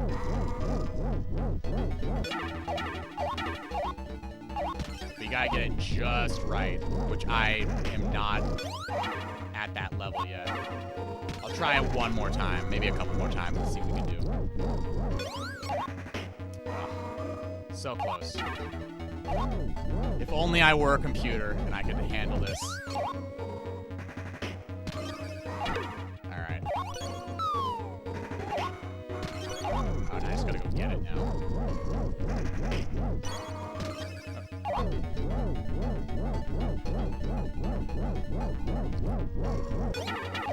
Ah, so close. Alright. Time to take it the lazy way. Or I guess the unskilled way.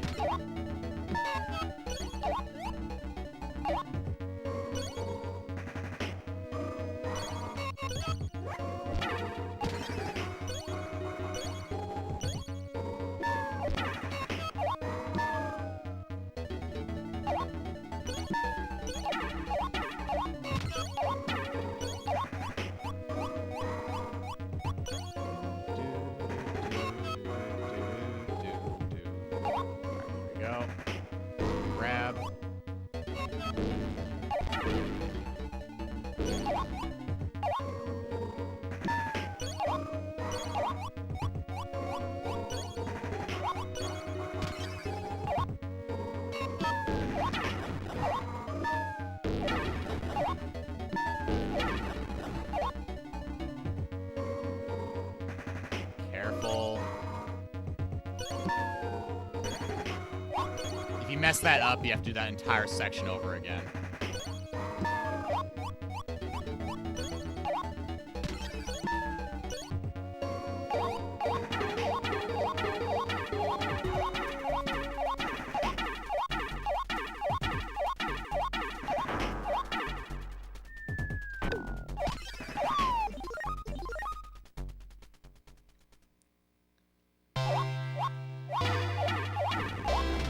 Okay, we got one. We got one clean cycle.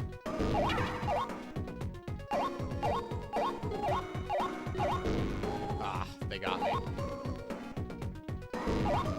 Come on! Quit pranking me. There we go, got two.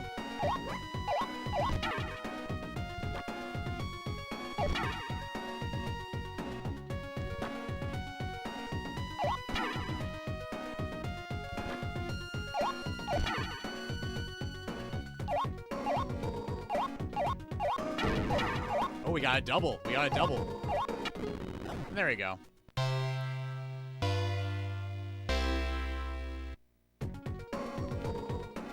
All right, and here we go. And up to the moon. Yeah, I'll take it. 4,000 points. Not my best, but it's aight. It's aight. Let's see. So we got I think 3 more areas left.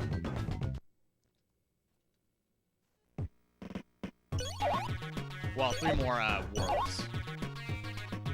Each world has 3 zones. You know, again, Sonic propaganda. Except I'm probably gonna die here. I'm so bad at timing the attacks.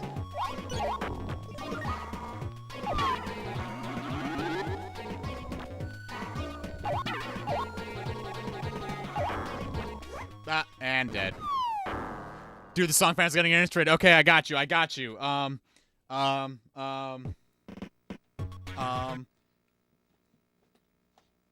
Here we go. Sonic Adventure DX. What's the DX stand for? Dude, this sucks. There you go. Is that enough Sonic content for you, Crozy? Are you entertained?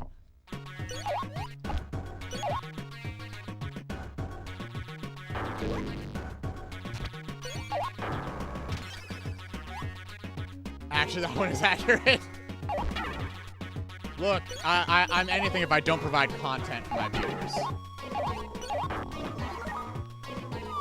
Well, see, that's the thing. There's multiple versions of DX, and of the versions of DX, I think the GameCube one is probably one of the least offensive ones. Obviously, it has all the DX issues, of course. But at the same time, it's not the worst way to play DX, because you still have access to the Game Gear games on the GameCube, which you don't have if you play that on any other means.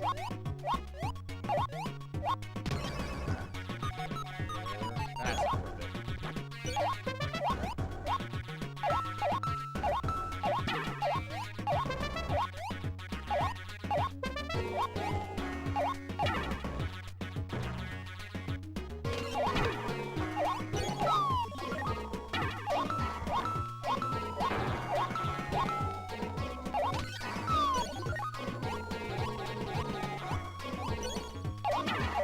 And plus, I mean, it could be a lot worse for what you're gonna play. I mean, each game has its own compromises, and if you genuinely care about having the same level of collisions that you had on the Dreamcast, I mean, then just play the Dreamcast one. Whereas a lot of people do like the higher up textures, because they like to blow these things up to like 8K, which is what the Steam version is for. Of course, you could always mod the thing. The skippable cutscenes are also really nice, something that wasn't in the original Dreamcast version of the game. I personally really do like the skippable cutscenes. The collisions don't bother me very much.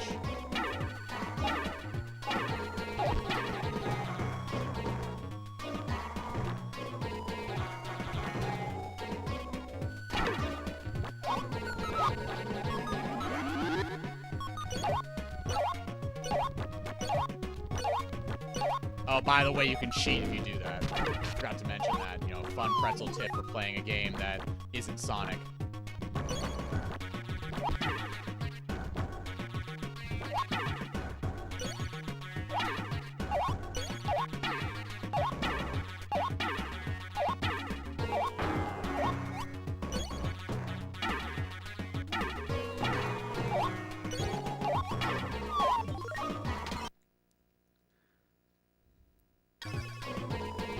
And yeah, if the visuals are something you can get over, then just play the Dreamcast version. It's all about compromises and taking your poison. Like, if you would rather play, you know, the version that has other drawbacks, or play the one that has the other drawbacks, it's still Sonic Adventure at the end of the day, and, you know, as we all know here, Sonic Adventure is not Sonic R, so why even play it to begin with? But if you do want to play Adventure, there's a lot worse ways you can do. Again, it depends on what you mean by better and what you're looking for. Personally, I like the convenience of the Steam version, because I can just boot it up and play. My Dreamcast is a pain in the butt. It does not take kindly to me playing it at all. And I don't really like messing with Flycast.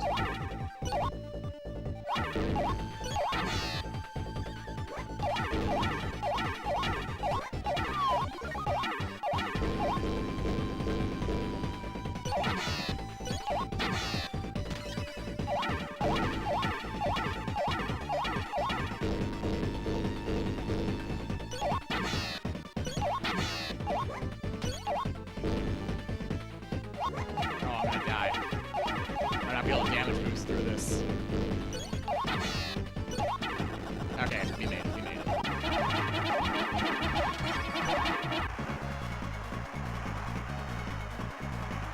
And yeah, exactly. If you can get over the unskippable cutscenes, the graphics being a little weird, and the everything else, that's fine. By all means, play the Dreamcast version.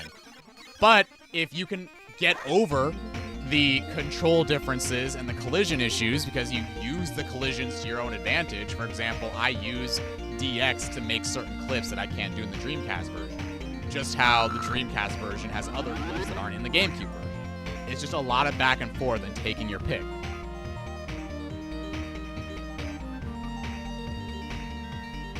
Exactly. Like, I'll judge games for what they are, and for what they are, they are entirely different. Like playing DX versus regular, they are entirely different games. And so if you judge DX as DX and adventure as adventure, go for it. Pick your favorite. I genuinely don't care because it's not Sonic R.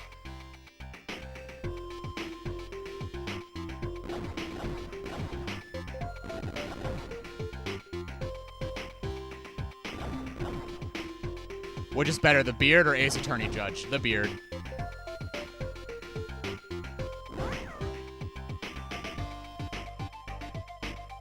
Yeah, I appreciate SA1 from a, an outside perspective. It's very far from my favorite game or even my ideal Sonic game. Obviously, that's going to always be Sonic R. There's other games that get close to do similar things, but, I don't know, Adventure has a lot of stuff that I'm just not super fond of, whether it's the Dreamcast version or the DX version. Like, the issues that I find in Adventure come from the fact that it's Adventure in itself. That's not to say the game is bad by any means, it just means that I would rather play something else. Which I do, regularly. Like I'm playing right now, I'm playing something else right now that isn't Sonic Adventure.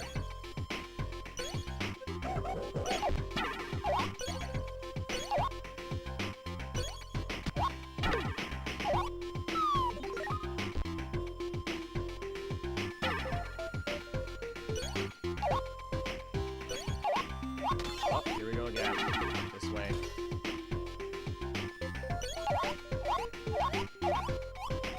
Now, we should still be able to make this jump.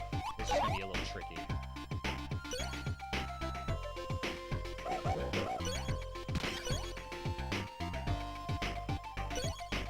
There we go.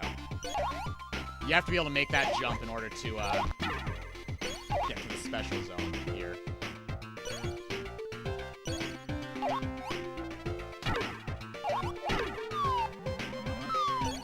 I thought it was. Maybe I'm mixing up another jump.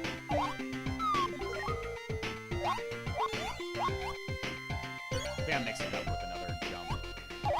This is the one I can never reliably find.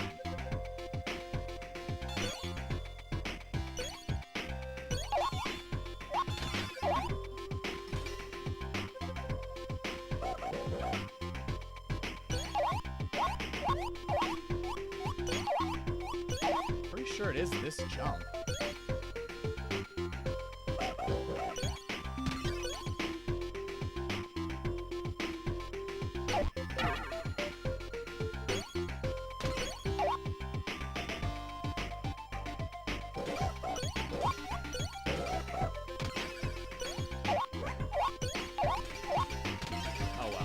I don't need it. This is the one I can't find. I don't need it.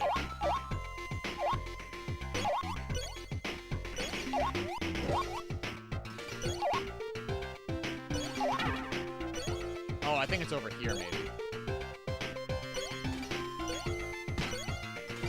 Yeah, it's this. There it is. It depends what you're looking for. Again, like if you prefer the gameplay of Mario 64, big shock, you're gonna prefer Mario 64, and you'll think Mario 64 would have aged better. It's all just preferences. It's all perspective. It's all what you are looking for as a gamer yourself. Because shocker, you're allowed to have your own opinions. Like I don't know how to tell you this, but somebody saying one game aged better than another should not influence what game you like better or what game you think aged better. Like, personally, I don't really care for Mario 64, but for the same reasons, I also don't care for Sonic Adventure. Like, there's different reasons to be displeased with all kinds of games. Like, I don't like the idea of a grand narrative. I don't like the idea of a long story. I think the stage designs are very long in both games. I don't like the mission structure in, on Mario. I don't like the mission structure in Sonic. Like, I just want to play my game, and if there are missions that I can do, then I'll do them. For example, Sonic R's missions that are built around, finding stuff that are just in the level.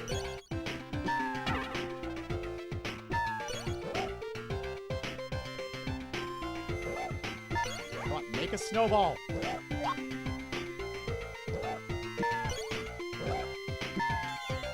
There we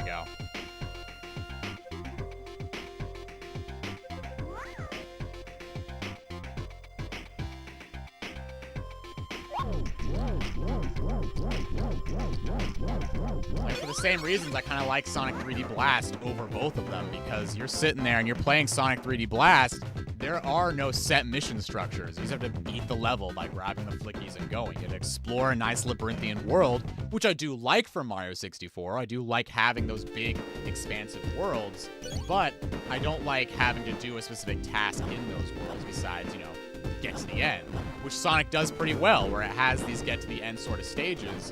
But again, that's all you can really do until you come back and do a second mission.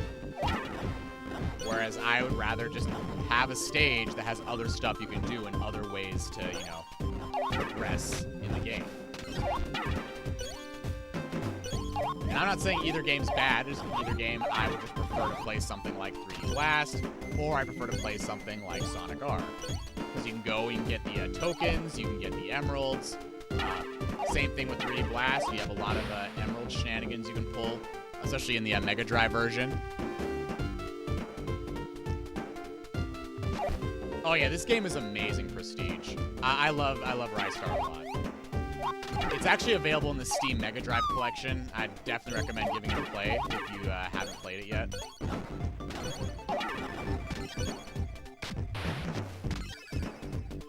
It's also, I think, in Mega Collection Plus, or I think Mega Collection Vanilla and in Plus, but I'm pretty sure it's Mega Collection Vanilla.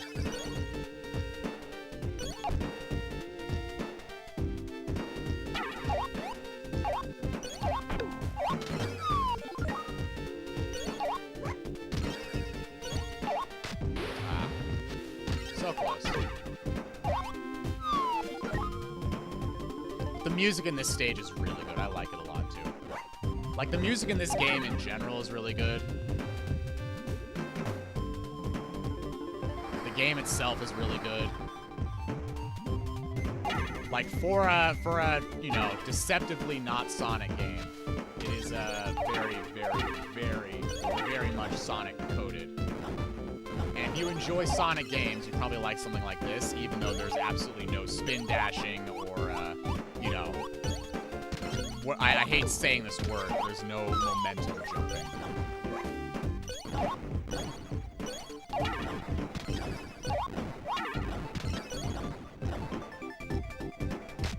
I always mess this jump up.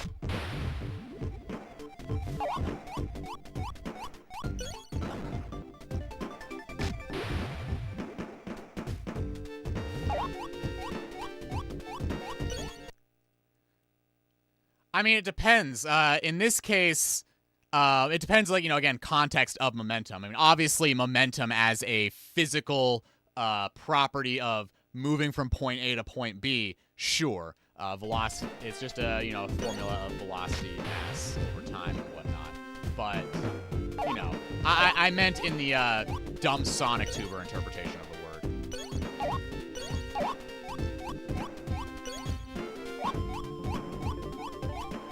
Because realistically, the most momentum-y based Sonic games actually aren't momentum whatsoever.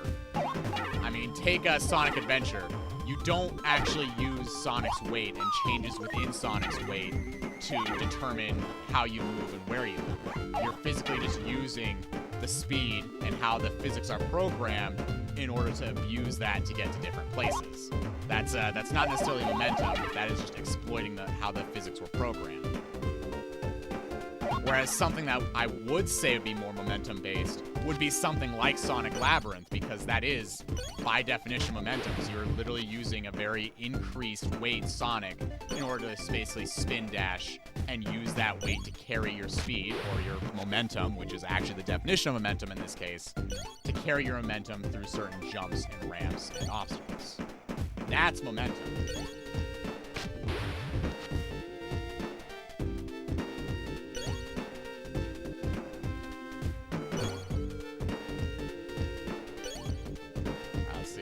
Without messing up. If you mess up, you fall into that little spike pit down there.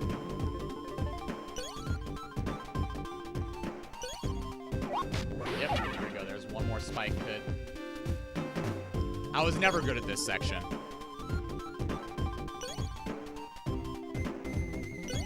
Oh yeah, Labyrinth is definitely a really, really good one. I think I'm gonna die here.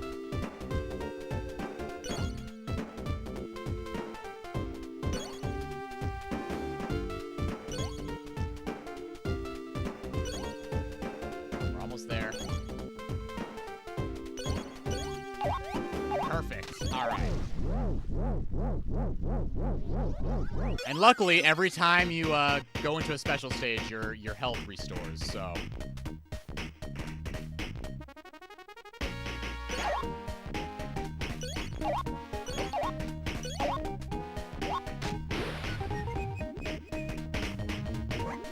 Still got me.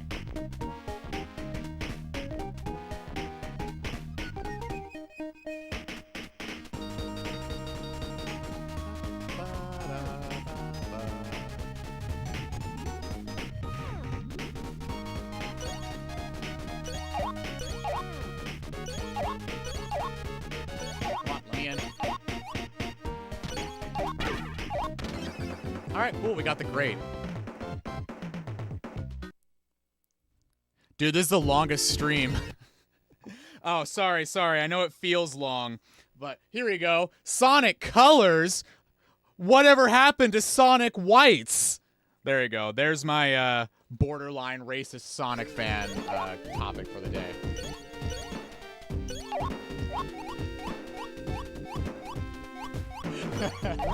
There you go. I knew somebody would like that one. No, it's actually long. It's 2 a.m. right now. Oh, I just got the lowest score possible. Oops.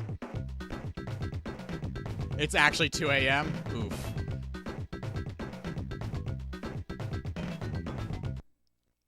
Alright, well, if you gotta go to bed, go ahead. Sorry I started my stream so late today. I've been waiting on this Facebook seller to get back in touch with me, and they did. They seem like a really cool person, and they're actually a really cool artist.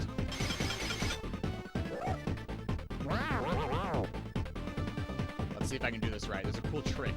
You can actually hit him on the way back down and use your iframes.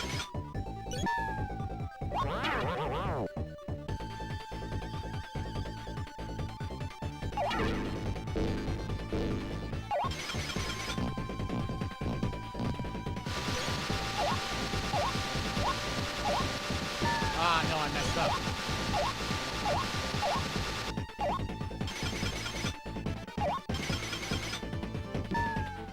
Alright, here we go.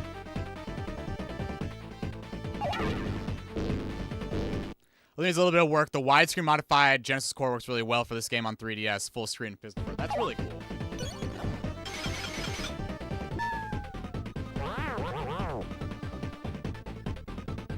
I haven't really done much of the emulation or modding scene for this. I feel like the game is great as is. So I really don't need more screen real estate.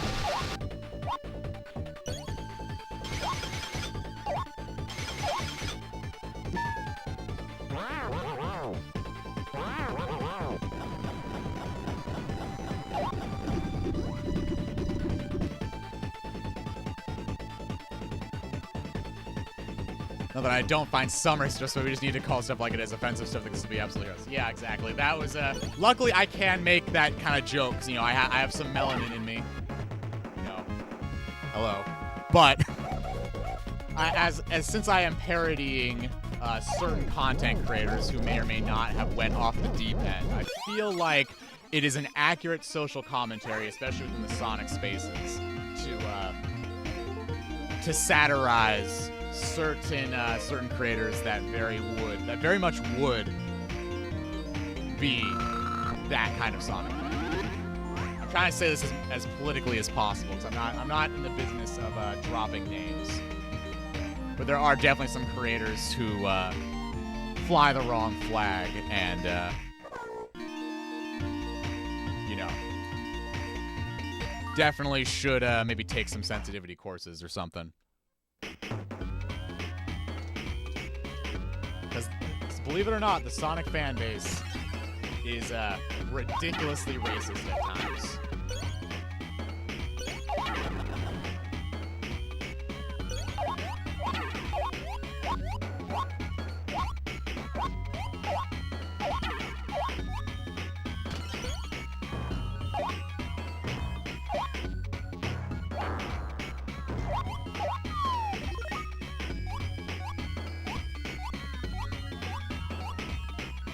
Good way to put it in humor can be found unexpected, not to defend certain things, but rather out of place in a sort of way, yeah. Yeah, it actually is a very, very long game. I'm actually playing it pretty quickly right now. It gets a lot of flack for being a little bit too long. This is actually one of the last worlds. I'd actually consider this to be the last world, because after this, you're basically in a boss rushing at that point. I mean, not really boss rush, but you are, you're in boss mode.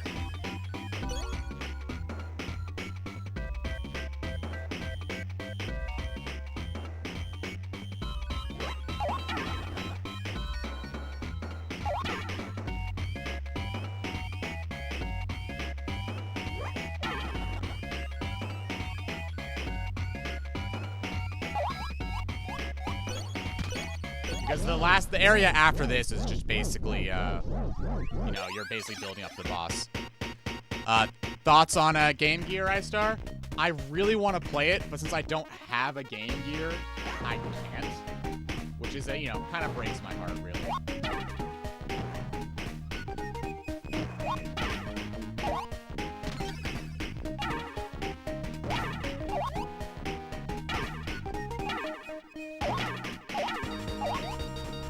But the music's really good. I've listened to that.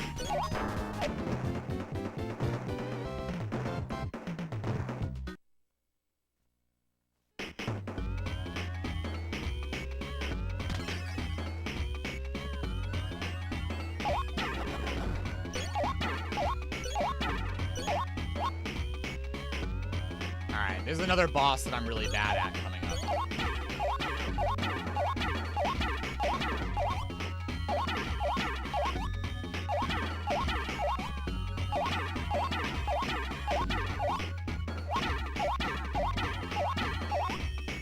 That's the only time you're gonna use that trick in the game.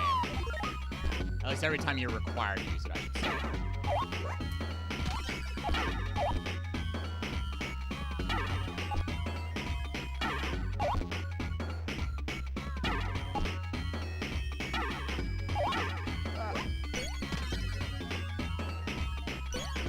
I think if I go to the left, there should be an extra star. Nope, never mind.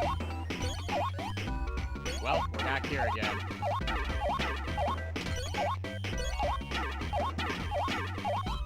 Didn't want to do that, but it's fine. If I die, I die. I got greedy looking for stars.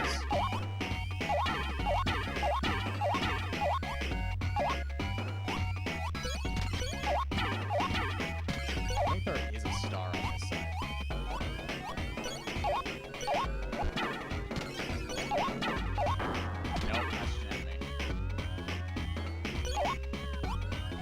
Let's just go out this way. If I were to rate the looks of this game, it's at a perfect 50-50 between abstract and grounded. For reference, Donkey Kong Country would be 100%, Sonic CD would be like 20. Yeah, it just depends what you're looking for. You can't say it's got a Game Gear screen. Yeah, yeah, as Fun Boring Games did say, the screens get worse as they get older. I ended up getting a Game Gear off of a Craigslist for like 20 bucks. Horrible mistake. Don't do it. It was definitely falling apart. It was a really nice one too. It was one of the blue ones.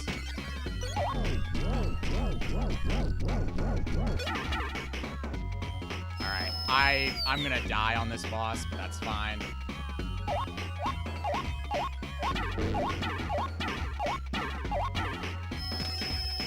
I gotta basically milk my iframes for all their worth.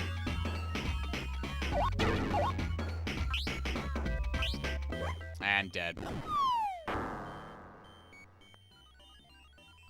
Oh yeah, the Game Gear Micros. I really wanted to get one. I really wanted one, but then they were only available in Japan. And I was kind of miffed. Yes, DDX. We switched over to some Rystar after we finished exploring the wacky worlds. We decided to explore these wacky worlds instead.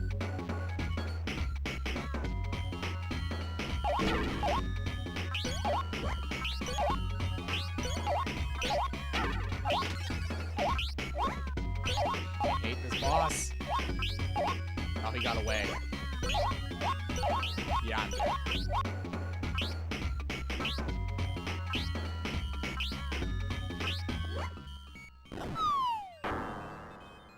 This is the boss I usually die on the most, next to that, the first boss in, Scorch.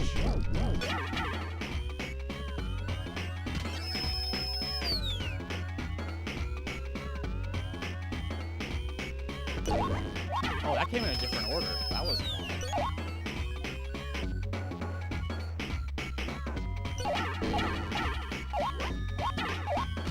Come on. No, come back.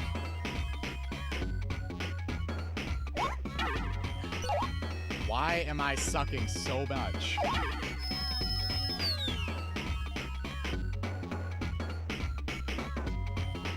Alright, here we go. Now we're at this one.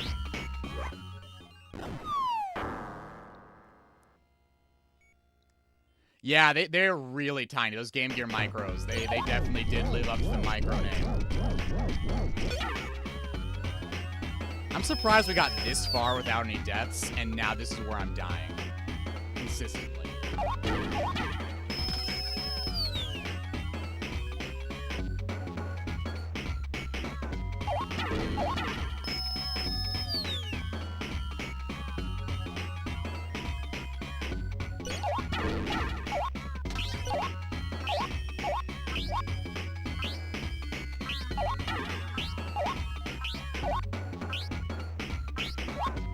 Got away.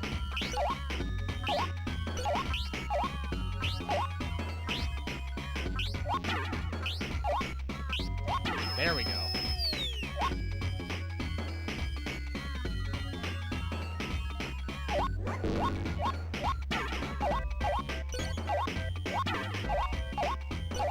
There we go. I think one more cycle should do it.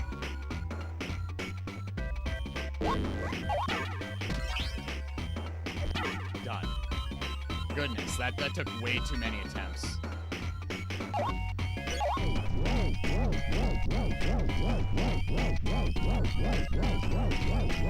Alright, here we go, and... Man, I always do the worst on these things. Alright, here we go. Last planet, and then boss time.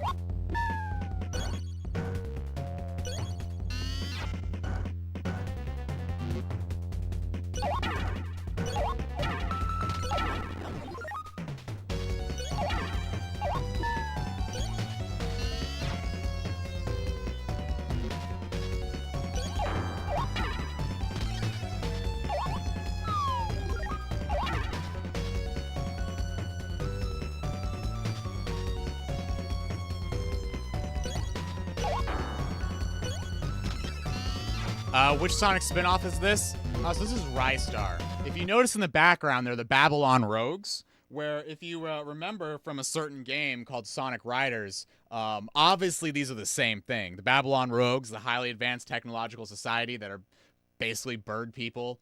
That's this. This is literally the Babylon Rogues right here. It's all connected. It's all connected.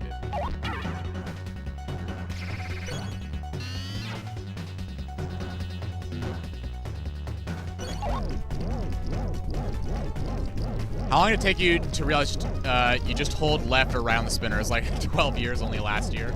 I kind of knew that pretty early on. That you could just hold left or right on the spinner to rotate. Isn't the Advanced Bird Civilization a Moby thing? I mean, kind of. I just try to avoid using the Mobian terms as much as I would really love to bring back the name Mobius. Just due to how these legalities are. So I don't really want to reference, I don't want to accidentally reference something like Archie. Because, you know, the Archie folk are, they're a bunch. They're a bunch. Accelerates brain cells when they instantly wake up and hear Sonic Riders. Yeah. Alright, now this one is one that will kill you if you're not careful.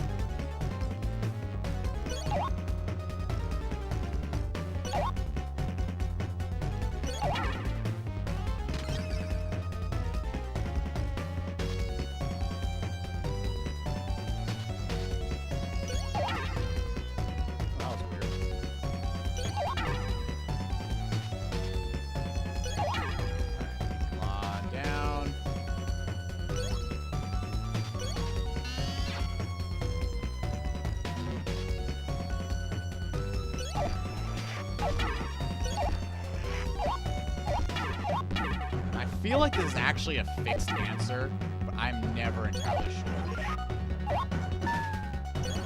I feel like it doesn't change. Are you fighting against the platforms? So in that stage, kind of.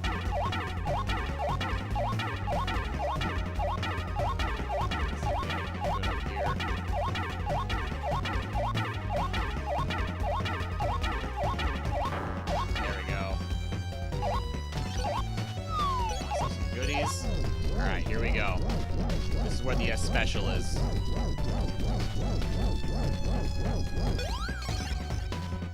Ooh, barely made it. Barely made it.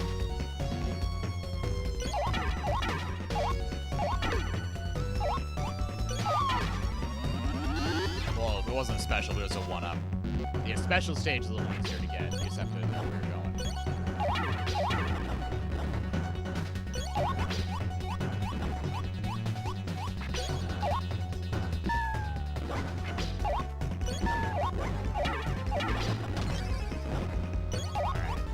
I can not screw this up.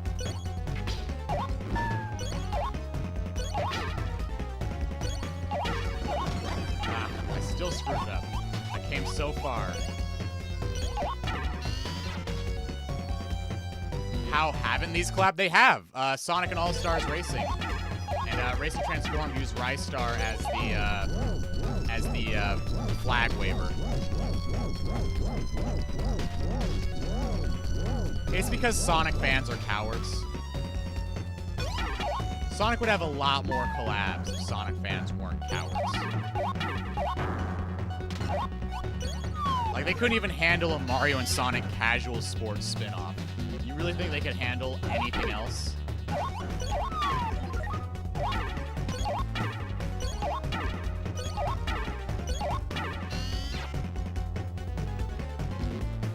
Yeah, Freedom Planet took a lot of inspiration cues from a lot of these classic Mega Drive titles.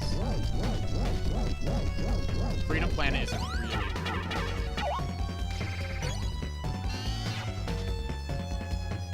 Yeah, they're hesitant if they're not hostile about it.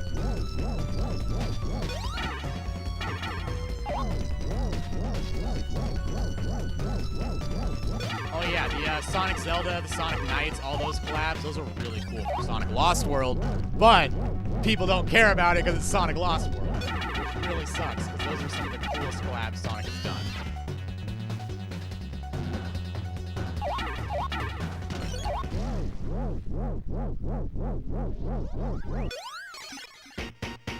Alright, this is probably one of the hardest special stages in the game. I'm better at this one than I am the treasure chest, but I probably still won't make it. This one really takes advantage of the, you know, these little grabbies you can do. Oh, that was so close.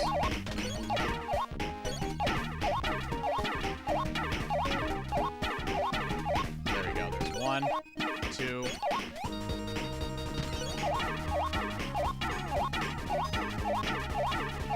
There we go. There's 3. Come on. So close.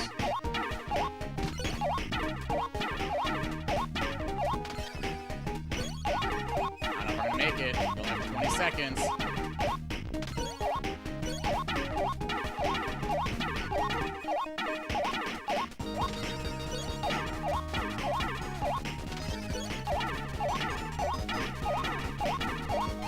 Oh, 3, 2, 1, buzzer beater!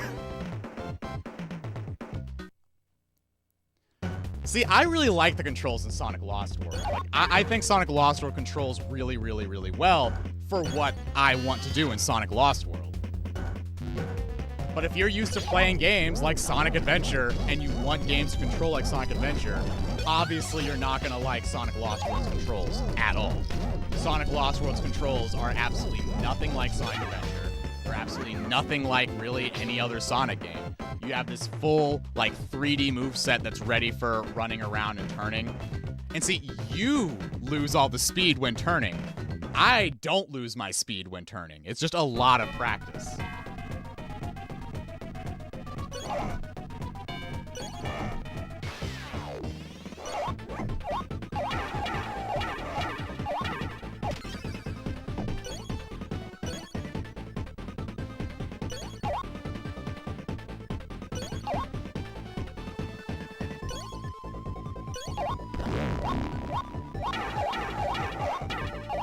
Because the issue is already fixed. It's just called learning how to play the game.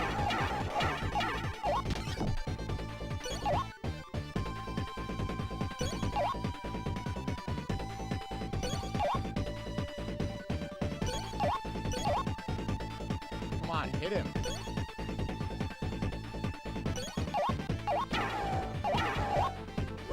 Oh, I think I'm gonna die.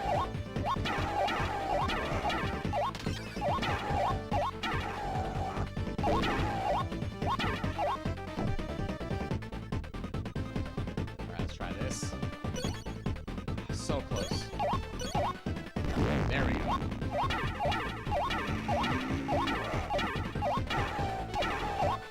No, he got me. How do you not? Please teach me. Well, it's a little thing called, you know, using your spin dash right, using the R button right, running off of a wall instead of just stopping. Or, you know, don't try to do an entire 180 turn off of whim and just kind of flow with it. You can actually turn really sharp in that game as long as you're not trying to do something else. Yeah, Lost World, when it went handheld, I think a lot of people were more open to playing it. I prefer the Steam version myself, but the Wii U version is pretty good. Yeah, even a 45-degree turn is really easy. You just hold the spin dash button, you hold the R button, and now you're in an infinite spin dash. You're going. And you just move the analog stick to the left, and now you're going this way, now you're going this way. It's 45 degrees is easy. Taking a full 90-degree turn is a little rough sometimes if you don't know what you're doing. You got to basically like maybe jump in the air and then use your aerial speed for it. If you want to use your general running, even better. Just hold the R button and then instead of pressing a sharp left, maybe press, you know, a 45-degree angle on the analog stick instead to now go from this way forward to 45 degrees this way. You just have to, instead of pressing the analog stick straight left, press at 45. Or you could even let go of R really quick, turn left, so now you're at a full 90 degree, then press R again. And yeah, infinite spin dash is great. You're not losing any speed doing that.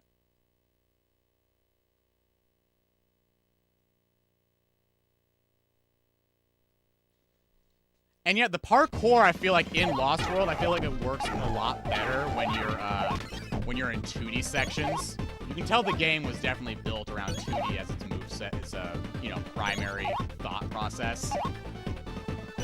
Come on, hit him here.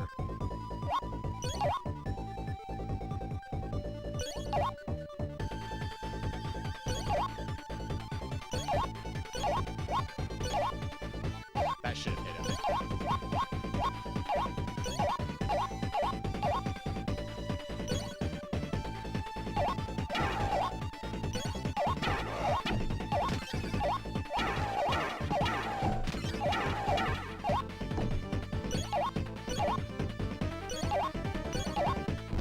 There we go.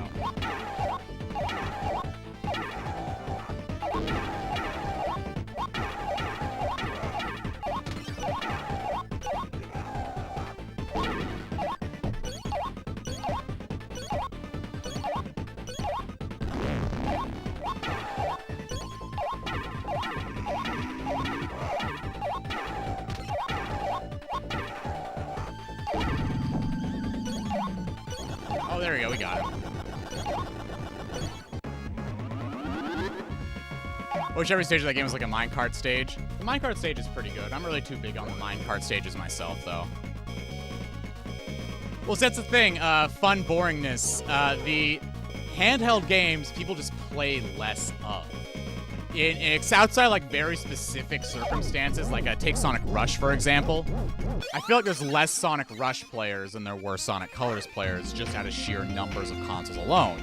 Just how Sonic Rivals did a lot of really cool new stuff, but people didn't really play Sonic Rivals because on the PSP, which all of 4 people had. So Sonic Rivals gets away with absolutely breaking every Sonic convention there ever was, because people don't even play the game to realize it's breaking every Sonic convention there ever was. So people kind of let it slide, because they don't know it even exists. But if they do play Sonic Rivals, they're a lot more welcoming to what it is, because they're coming to this game without the influx of YouTubers making, you know, their little 3-hour think pieces on the game. Because you actually go surprisingly slow in Rivals as a, you know, your base level there. Opposed to something like Unleashed where, you know, you press the button and you instantly go fast.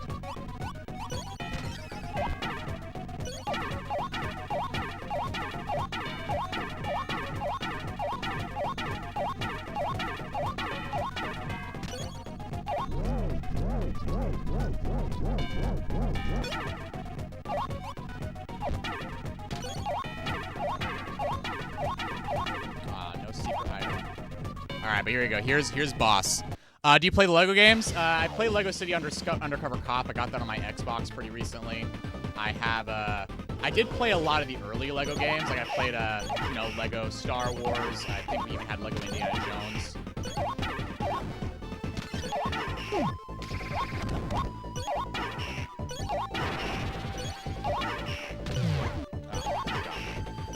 You can usually abuse your iframes here pretty well. I really got sloppy on it.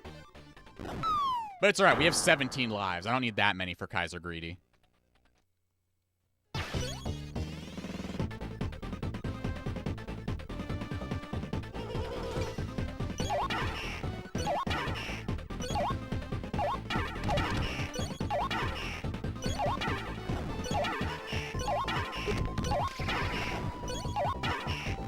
But as long as you just keep hitting this guy at just the right time, you're fine. Because the iframes here are your best friend.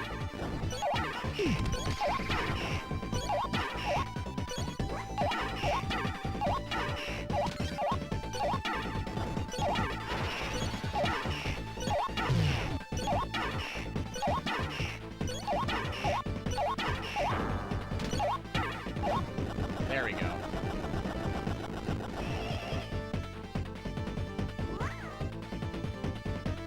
Yeah, definitely. There's hard levels to master. I just mean in terms of press button, get speed. And Unleashed has plenty of that. Same as with Generations, Colors, even Adventure or Adventure 2. You can just press the button to go fast. But it's using that speed that actually makes the difference.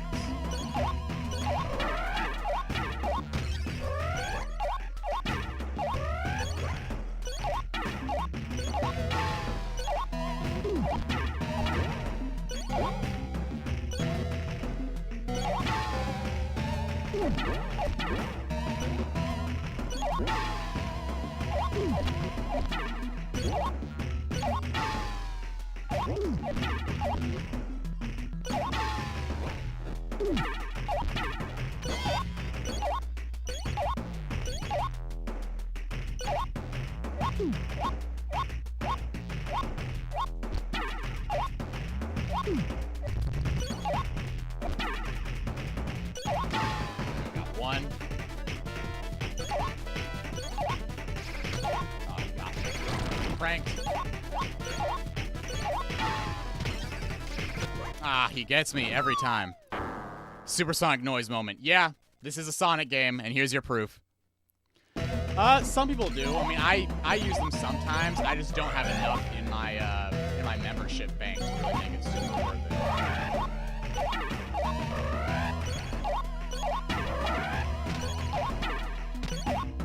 Missed. There's one. 2.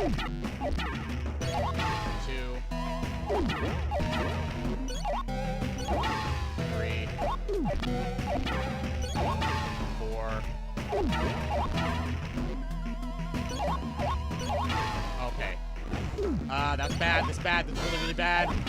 Really bad. Really bad. So if you hit him when he has his little circles around him, he gets to keep his little circles almost indefinitely. It's kind of bad. But that's what I get for trying to speed run this boss instead of playing it honestly. See, and now he has basically unlimited ammo for the foreseeable future.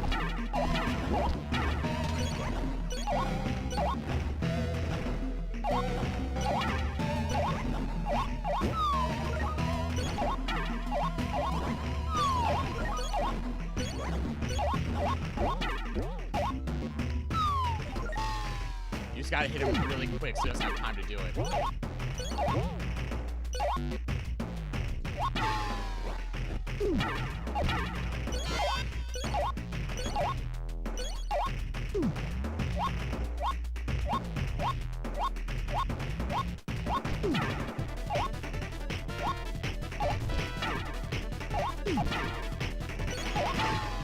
one.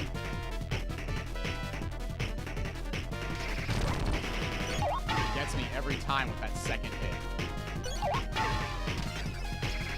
Ah, every time.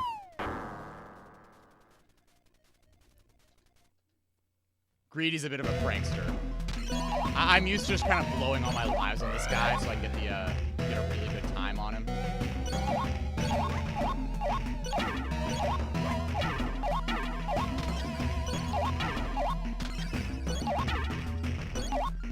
Missed. There's one. There's two. 3. 4. One more and he'll be, ooh, he was trying. He was trying.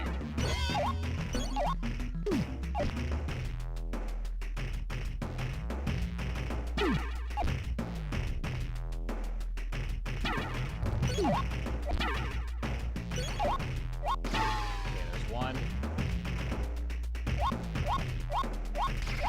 There's two.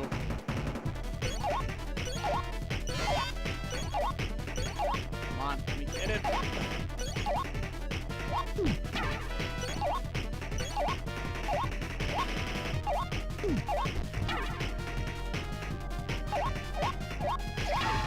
There's one.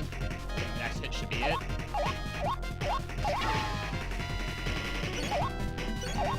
There we go. Down. It only took me like, what, 3 lives, 4 lives? And then, of course, like, 3 lives on that other boss.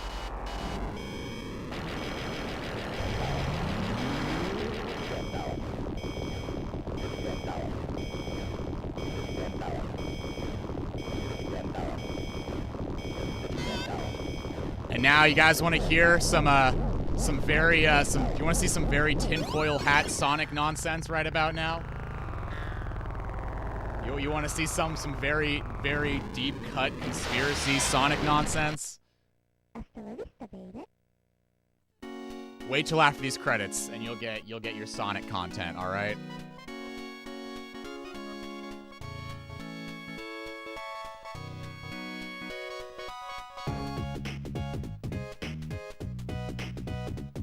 Yeah, we're about done. The credits are rolling. But you got to see the after the credits scene.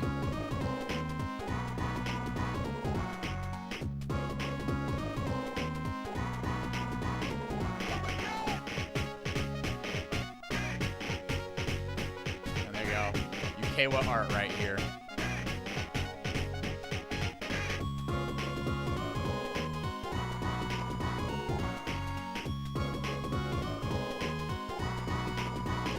It's a very fun game. I'd recommend anybody who just likes platformers in general just give this game a go. Especially if you're a big fan of a lot of, you know, classic Sonic character and charm.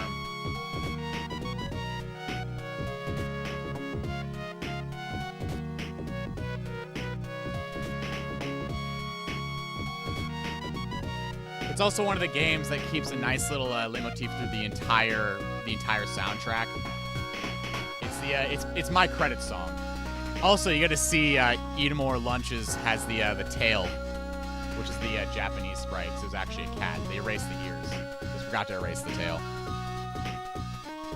Yeah, this was definitely one of the last big things for the Mega Drive.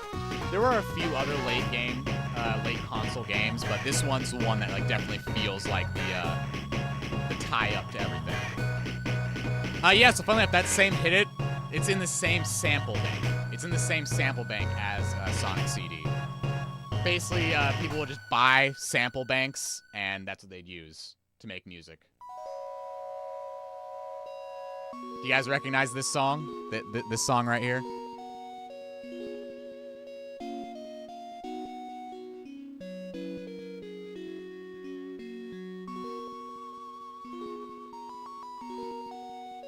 I know how samples work. Yeah, I know.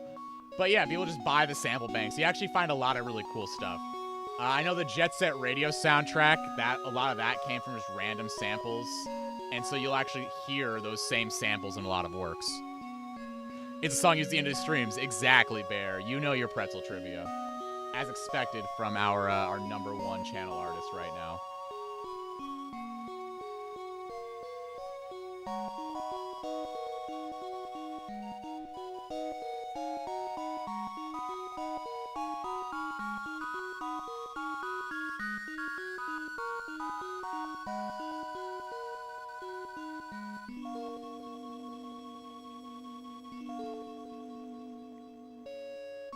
And it's leaking.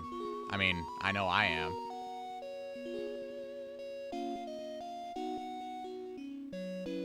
There you go. Thank You for Playing by PJ Rystar. So, in the American version, we actually get to see Rystar's dad. In the Japanese version, you get to see Rystar's mom.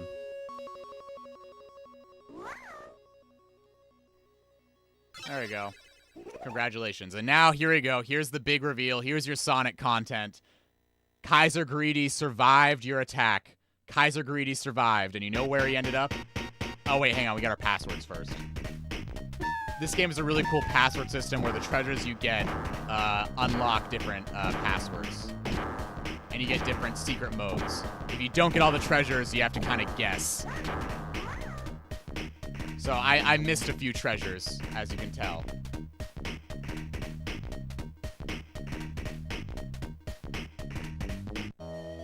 Wait, where's my Kaiser Greedy ending? Oh, I think it's in the Japanese version. Oh yeah, foot cam. I definitely would enjoy a special little foot cam. Somebody I also watch on Twitch. They do a lot of steering wheel streams, and so they actually do have a dedicated foot cam. Get footage must see. Yeah, sure, I can grab you an image. It might be in the Japanese version. That sucks. They removed that too. Yeah, I know they switched the Rystar's parents around, but I thought they still kept the Kaiser Greedy survivor.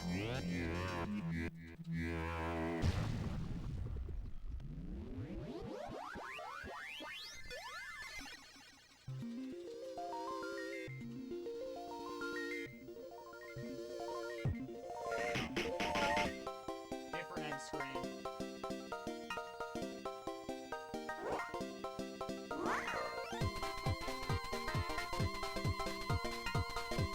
How much do I have to pay to oil up right now? Unfortunately, I'm already pretty oily. Like, do you see these lines on my skin right now? I'm already oiled up, so I don't want to make you pay for something you already got.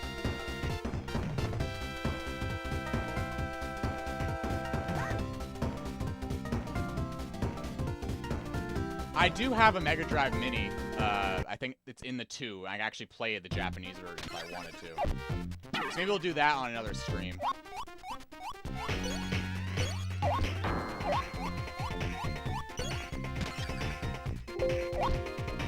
Where is it? I just saved it.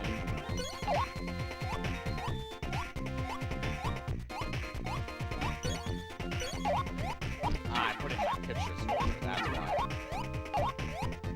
Here we go. Here's the Japanese ending screen. So right here, we have Kaiser Greedy. He survived, and he's taken over, and he's now living on a black comet with a torn-up cape and nothing to work with except for all of his powers. But yes, he's living on a black comet right now, and we never get to see what's underneath his helmet. Anyway, there's you can connect your own dots there.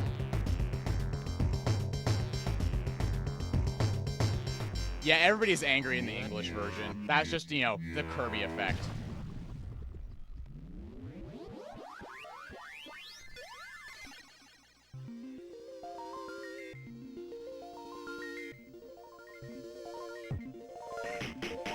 But I think that's it for our stream today. Shadow the Hedgehog from Shadow the Hedgehog released for the Nintendo GameCube? I don't know. You'll have to connect your own dots. I'm going to leave you hanging here. But I think it's time for us to go find ourselves our little shout-out victim for the night. Let me take a little peek here and see what we got going on.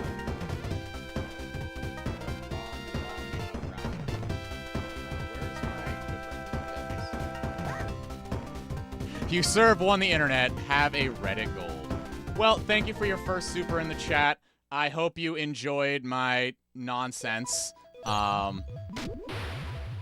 mean, if you enjoy my content, I have videos too. They're the videos that are on demand. You can watch them at any time, and feel free to comment about my feet on all of them if you so desire. I mean, I personally don't care. I look at all my comments. Whether or not I actually reply to them, it depends on how many I get. I think I actually am behind on a few comments I still have to go reply to. But I do appreciate the Buff Stewie profile pic.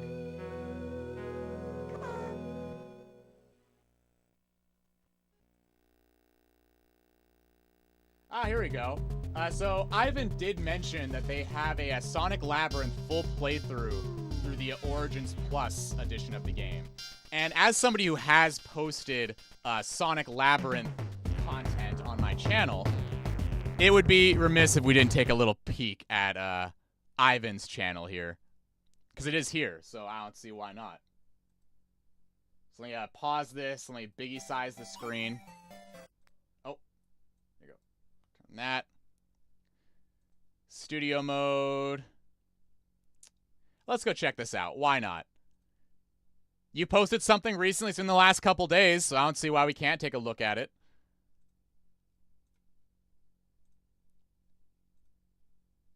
Alright, I don't know why it's so off-center, but there we go. Hey, it's fine. If you'd like, I could run through your playthrough. You got 30 minutes is nothing to sneeze at. For a Sonic Labyrinth full playthrough, 30 minutes is absolutely nothing to sneeze at.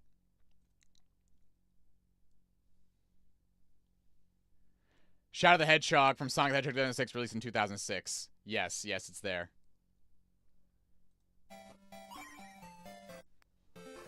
Now, how did you capture this? I noticed the gamma's a little bit off on it. Yeah, see, right out the gate with the spin dash, like, see, you already know where you're going. How many playthroughs until you actually got this stage nearly memorized? Okay, let me turn this down a little bit.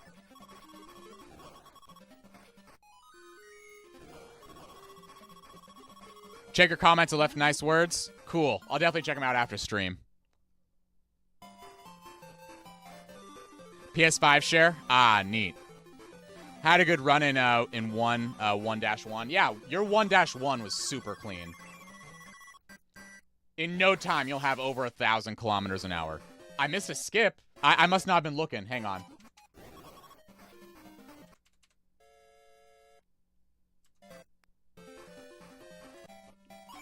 All right, so Labyrinth 1-1.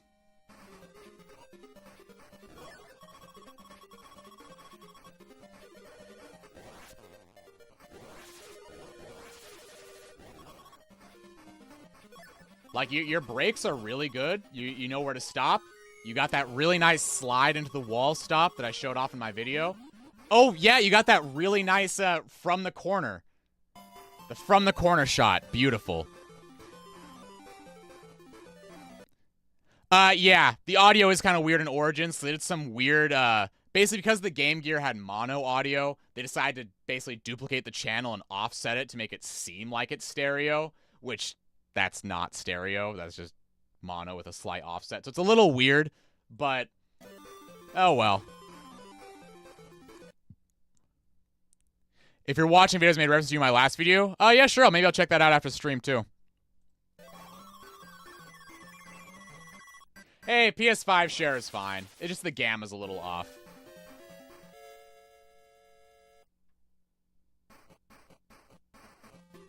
Alright, let's see what you got here. This is a stage that always messes me up. This is the stage that's the time attack is based on. Yeah, that spring gets me all the time, too. There's actually a really cool skip you can do from over there. If you get the pixel perfect spot, you can actually speed all the way over to the goal. Yeah, 4-2 is rough.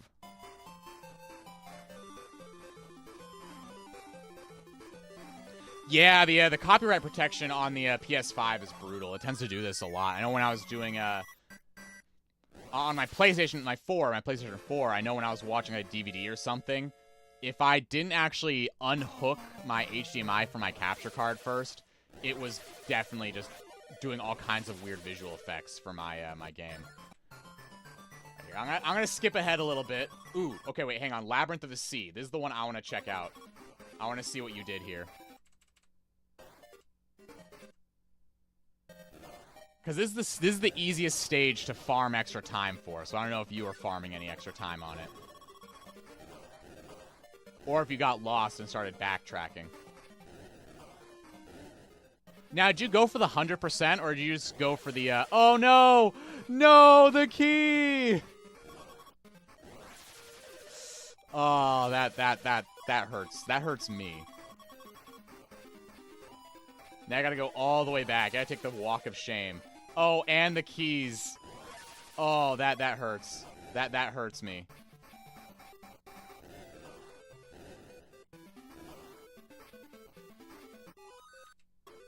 Alright, let's go. Yep. Yeah, Labyrinth is basically the treasure hunting stages, we just don't have a radar. Let's see, there was another stage I always like to look at. Let's see, there's special stages, that's fine. There's the boss. Ooh, actually, I want to see how you did the boss. This boss is a pain in my side. I had a really good run in 4-3. I'll check out your 4-3 for sure. 4-3 is a mess, and so I love looking at 4-3 plays.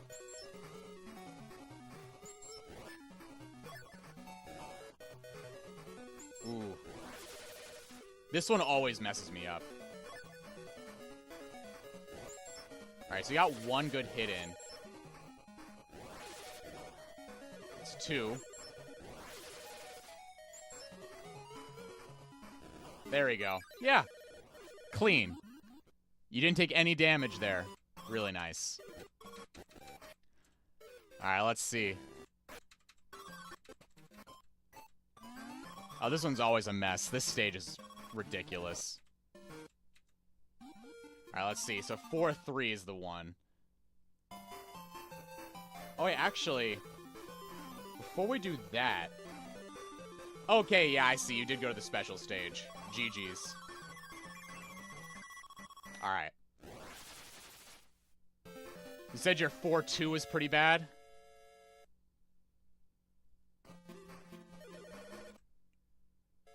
Yeah, you go. Here's your 4-2.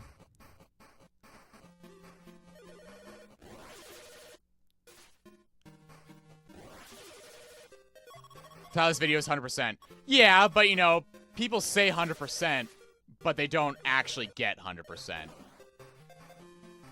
I mean, get like, say, I don't know, get 100% in Sonic R. You're only getting 100% with, you know, that save file with whatever character you use. You're not individually running every single character. Ooh, that's gotten me before too. That specific turn, that corner, that gets me all the time. So I always try to overcorrect when sliding off the edge. Hey, I watched your video. Yeah, I know. You've been here since the beginning. You're one of my my first viewers.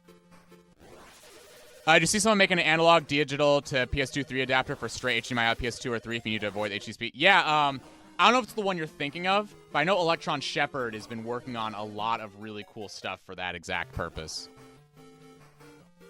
That's an all endings denomination for games. I really wish there were an all endings % of Sonic R. Ah, that corner. Like, you see what I mean, though, right? When you're sliding off the edge one way, you want to overcorrect to get off the other side, and it always messes me up. All right, so let's see. We've had our fun with 4-2. Let's skip ahead.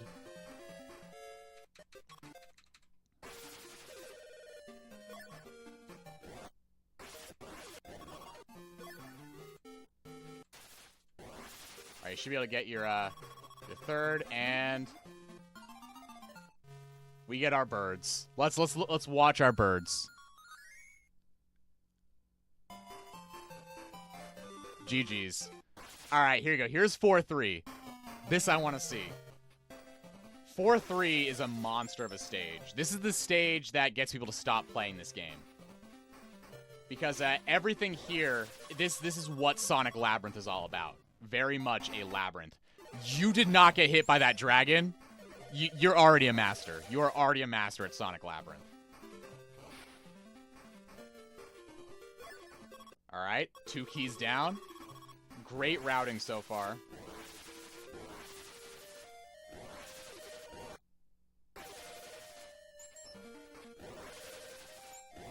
Here we go. There's 1 spring. And there you go.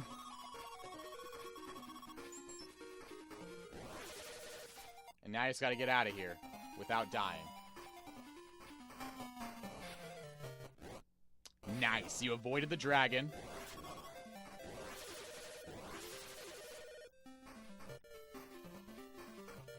But yeah, this stage is all about second-guessing yourself because everything looks the same and you have no idea where you're going. That was beautiful. That was such a beautiful 4-3. That's like better than I can do a 4-3.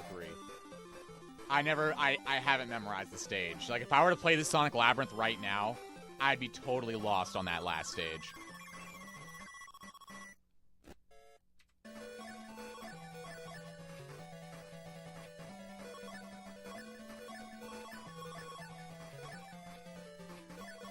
Solid rings. All right, let's watch this final boss. I notice you have a lot of time here. Yeah, the land setup has worked for a while. It's not really a new mod. I think the European version of the game had LAN play built in. So as long as you have a LAN setup, it'll work. You just have to have 2 separate computers both connected to the same network. No, I died 300 times here, please. I notice you have him up in the corner. Very smart way to do it. I'm just not good enough to do it that way, so I usually have him in the middle for that reason. Because if you have him in the corner, you can sometimes get a double hit on him, which I'm not good enough for that.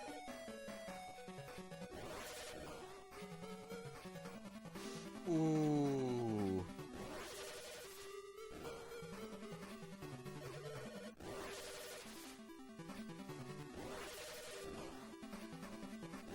Oh, yeah, definitely. I got you. I'm invested now.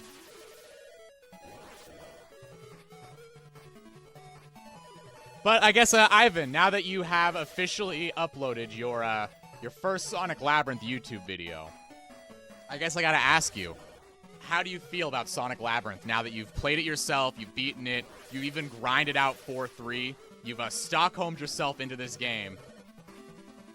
How is it? What are your thoughts?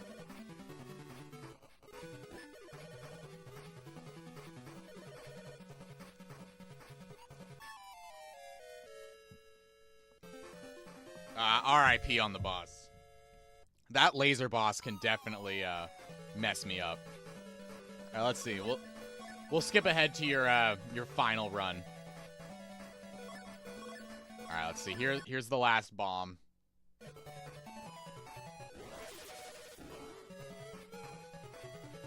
Sonic Labyrinth is a great game. Skill issue on the game journalists. This game is the best. It is. It's really, really good. And I'm glad you're able to give it a real shot, despite, you know, maybe you might have had earlier opinions of the game that didn't quite align with what made sense. But it's kind of amazing what happens when you actually go into a game, despite its reputation, and just kind of see what you can do with it.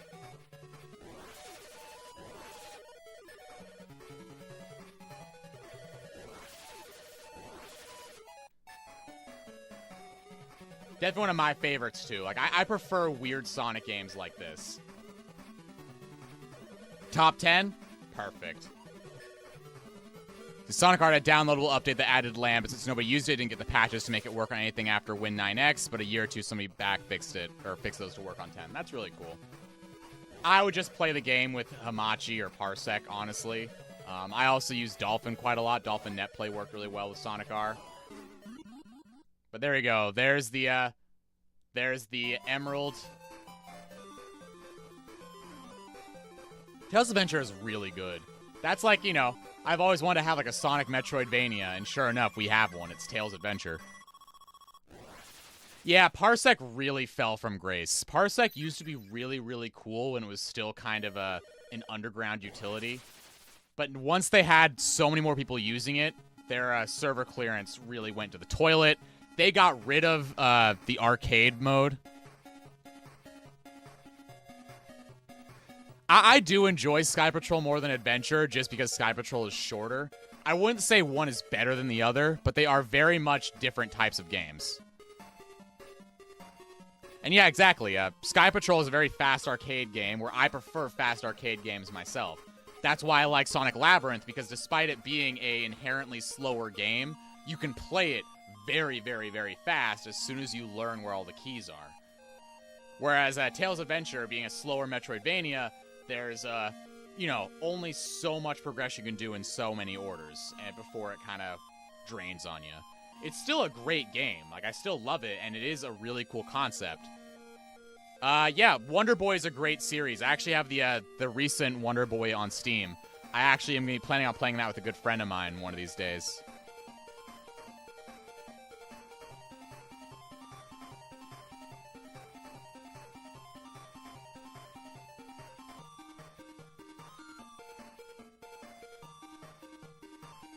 Yeah, the Parsec Arcade was basically all I used Parsec for, and now that they don't have the arcade anymore, there is no point in using Parsec.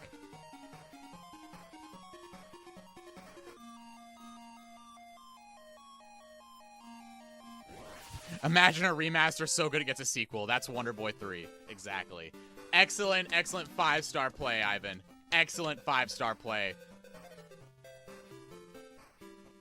So let's make sure we leave a like, make sure you leave a subscribe, turn those notifications on, and let's leave a comment for our favorite Ivan. And if you guys would like to see the full Labyrinth gameplay, I'll actually link this to you guys right now. If you guys would like to check that out. But here we go.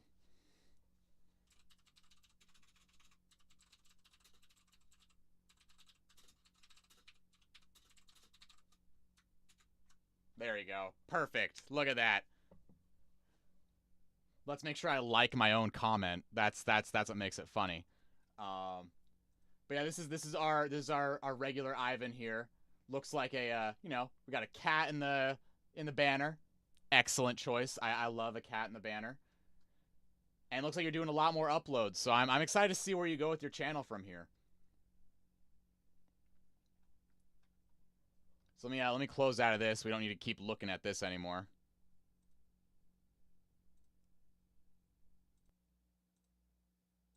Yeah, it was a really, really good run. You should be proud of it. That's my cat, man. Love it. Oh, we have an orange cat, too.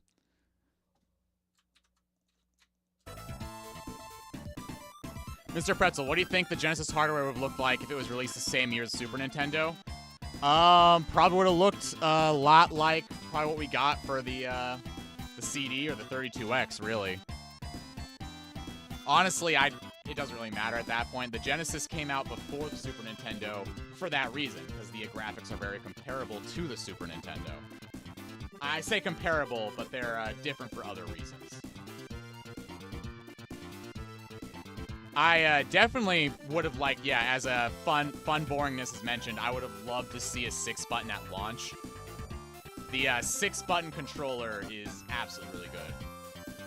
I'm really I'm an oddball out here when it comes to sound chips. I don't really care. It just comes down to how the developers utilize the sound chips rather than what the sound chips actually are. For example, Rystar sounds amazing on the Mega Drive. When you actually use these samples and synths to their strength, opposed to something like the SNES, which had a really, really good sound chip, had a lot of potential there, and you could really do whatever you want. It was a lot easier to get a really cool soundtrack, but you also had a very unique soundtrack on a lot of Mega Drive games. By that same token, the Master System had a less advanced sound chip than both of them, but a lot of the Master System songs still sound really, really good. And yeah, it is definitely limiting, but limits are what branches creativity. when you only have 8 bits to work with, for example, you're able to work with those 8 bits to make something look amazing. I mean, take any number of 8-bit games and still stand the test of time. Like, I still love the original Zelda, the original Metroid, the original Mario. I still love those games to death. I've been playing a lot of Fantasy Zone. I've been playing a lot of Psycho Fox. I've been playing a lot of Monster Boy, or Wonder Boy. Secret Rings music reference, and now actual Secret Rings music. When's the Secret Rings stream? Now that I have my Wii set up, I just have to get my sensor bar on my desk somewhere. As soon as I get my sensor bar on the desk, maybe we'll do a proper Secret Rings stream.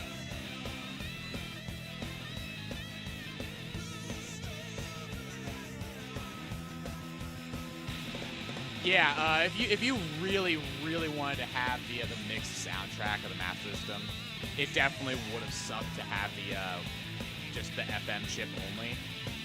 Personally, I don't really care. I'm playing Phantasy Star, and the music is great. Yeah, exactly. You have a soldering iron, the sensor bar is just a fancy USB power plug. Realistically, I could have just used 2 candles, and I could play Secret Rings that way. I just still want to use the sensor bar, just because I do have it. It's just right there. I just have to plug it in. What I'm probably going to do first, though, is maybe reorganize my room a little bit.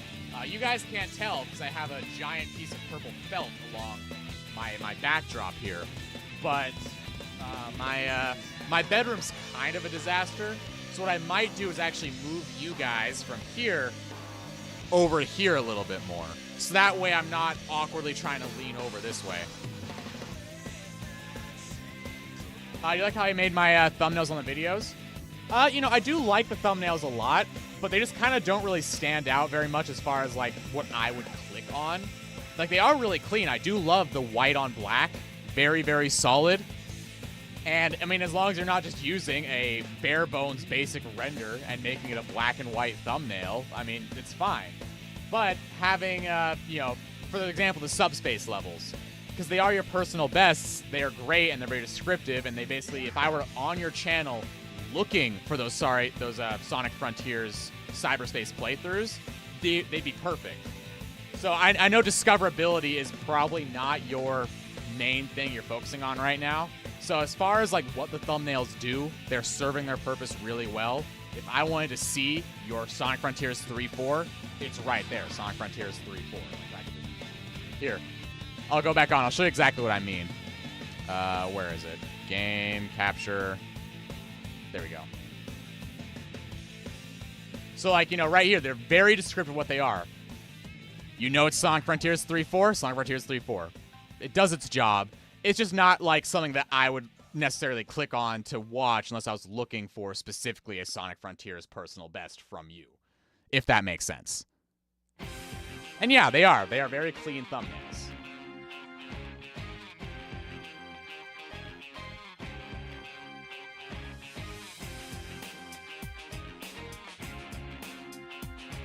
Oh, yeah, yeah. I'm not doing this on purpose. This is just my playlist. I have it on shuffle right now.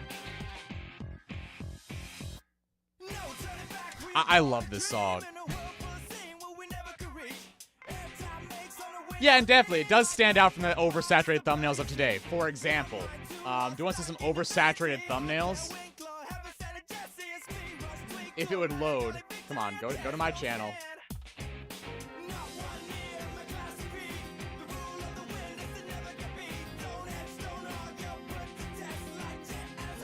Yeah, here you go. Here's some oversaturated thumbnails. Like, what even is this? Who does this? I thought we were over the whole put a colored border around your boxes. That was so like 2009. We don't do that anymore.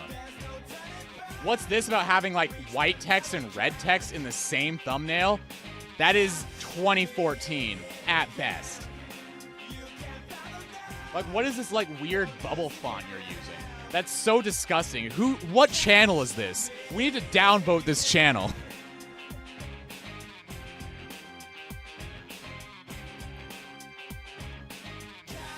Oh, so fun boringness.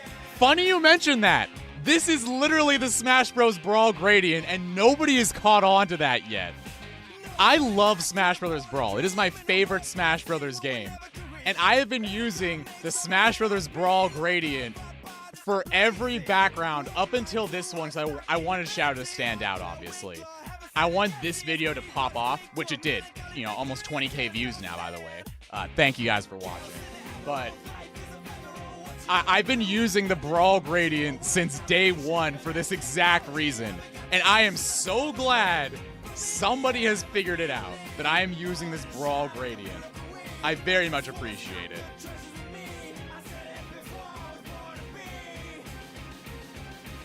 See, I don't find enjoyment in bullying content creators because I could just not watch them.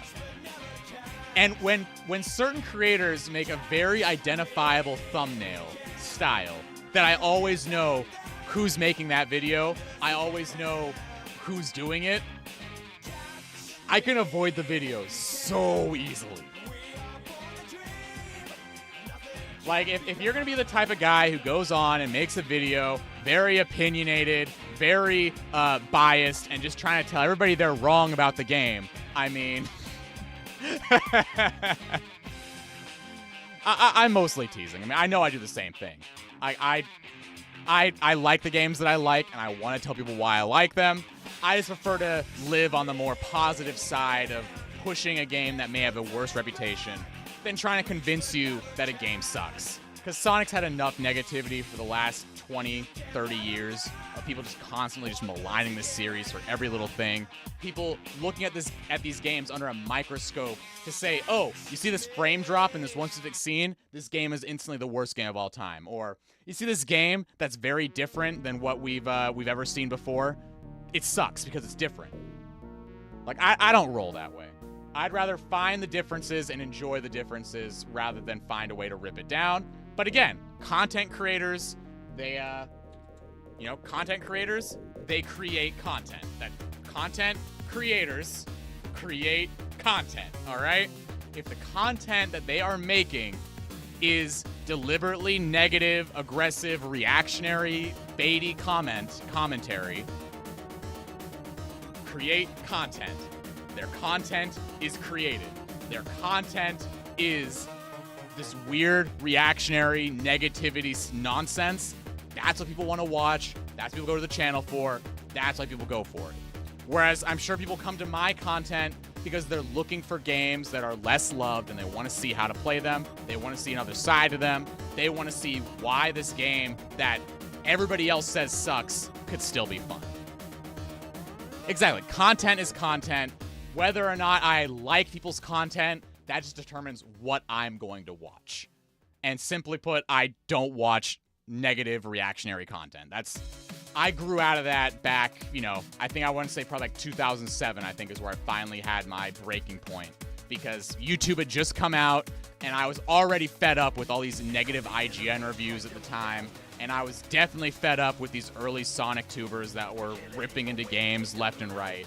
And I think it was around 2007 or 2008 when I found a really unnecessarily negative Sonic R video. And I get it. By all means, you're not supposed to like every single game. If you don't like Sonic R, great. You're not supposed to. It's a game that if you get into the game and you play it the way it's supposed to and you like that kind of gameplay, you'll like it. But if you don't, not my problem. So I get it. Don't like the game. Make an opinion piece about it. Tell everybody why you don't like it. That's fine. But you don't need to sit there and bully people who do like the game. You don't need to say stuff like, don't accept mediocrity. Don't give this a game a pass. You don't need to say nonsense like that to get your point across. You can just say, I do not like this game, and then move on. You don't need to say, I don't like this game, and therefore it's the worst game ever made. You don't need to say, I don't like this game, and it's the worst piece of Sonic media. You don't need to do that. That is reactionary negativity nonsense that I'm not a vibe with. Like, if you don't think it's worth your time to play something like Sonic Forces, great. Personally, people who go out of their way to play Sonic Forces for the reasons that are within Sonic Forces. If we're talking about bad games nitpicking, I put up with Sonic Adventure DX on PC as a kid, but Pirate and the only music track in the game still was Windy Valley, and I still thought it was good. Exactly. Everybody's got their own stories and own experiences with games. I actually am one of my best friends in the world that I love dearly. He's currently working as a nurse. His first ever Sonic game, get this, his first ever Sonic game and favorite Sonic game, not exaggerating here, Sonic Chronicles. He loves Sonic Chronicles. He really likes the silly gimmicks they threw into there. He likes the character interactions. He likes the Chow. He loves Sonic Chronicles. It's a great game for him, and he has a great history with it. That was his game, that he'd be, playing the game in bed. Mom would come to the door to make sure that he's sleeping, look inside, and he'd hide under the covers and play his DS under the covers. That was his game. Whether you hate Chronicles or not, I can still appreciate what somebody went through to play the game, or why people play the game, or why people enjoy it. And yeah, the Sonic Generations 2 content was crazy in Forces. If you like Sonic Generations, if you play Sonic Forces for Sonic Generations 2, it's basically Sonic Generations 2. 2016 was mine. The whole platform was so bad. Don't get me started on... Yeah. That review was a mess. I mean, I get it. Again, content creators create content. Like, obviously, that reactionary, over-exaggerated Sonic R negative review where the guy is literally doing a line of illicit drugs that I cannot say on stream, that was content. That was the content they wanted to watch, and that was the content that people did watch. I just wish people who watched that content weren't so stupid and impressionable. Because you have to remember, when you're making these videos online, you've got these 11-year-olds out here watching YouTube because they sneak in past the 13 plus filter, and they see somebody on the screen basically drinking an entire swimming pool of alcohol to get through a random video game. You have somebody drowning in a swimming pool of cheap beer to play Echo the Dolphin, and next thing you know, these impressionable children think you need a swimming pool full of beer to get through Echo the Dolphin. When really Echo the Dolphin is a very fun game. There's a lot of really cool puzzles in it and a lot of really cool tricks in it. You just have to know what you're doing. Echo the Dolphin is a great game, and sorry, Sonic fans, by all means, don't forget Wacky Worlds. Wow, Sonic's on it. That's so wacky. But yeah, Echo the Dolphin is a great game, and you don't need to exaggerate content like that if people are, that impressionable. And if you have that large and impressionable of an audience, you kind of got to be a little careful with it. You don't got to go in there and say, oh, Sonic Forces is so bad it gave me a hernia, I had to go to the hospital. And then, next thing you know, all of your copycats are going to be doing the same thing. All of your copycat creators riding off your coattails are going to be making the same kind of videos. And yeah, exactly. Fun boringness. Everybody has that one game, no matter how bad it is. And everybody has a game that has a questionable reputation that you still love regardless, which is kind of why I make the videos the way I do. Because, I make videos on Sonic Labyrinth because I love that game despite its reputation. Tails Sky Patrol, I love that game despite its reputation. Sonic Blast, and, Sonic R again. Sonic, Shadow the Hedgehog, and Sonic 4. Like, I love all these games despite their reputations. You just gotta play what you like. And if you have things that you like and people don't like it, why not share why you like these games, which is why I share why I like these games, rather than me just ripping into these games, because these games have been ripped into enough. I've seen enough negative Sonic 06 videos. I've seen enough negative Sonic R videos. One more Sonic video ripping into Sonic R is not going to make a difference in the YouTube space. That being said, of the Sonic R videos that are out there, there's maybe a dozen that are not super negative, not aggressively terrible, not saying very opinionated baseline statements like, this is the worst game ever made. Like, there's a few of them out there that aren't like that. Most of them are like that, but there's a few that aren't, so it's good to just keep an eye on it.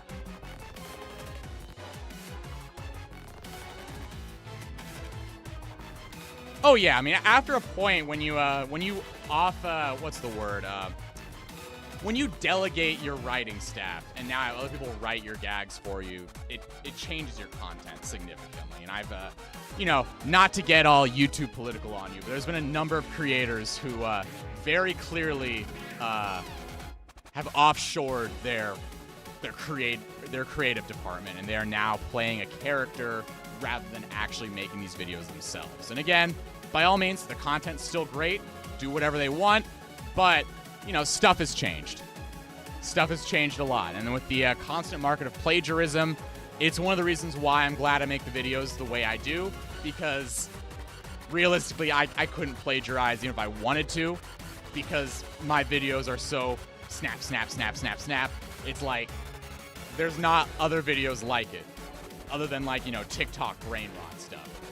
And I don't think there's any TikTok brain rots out there that are like 7 minutes long, just a click, click, click, click, click Sonic nonsense.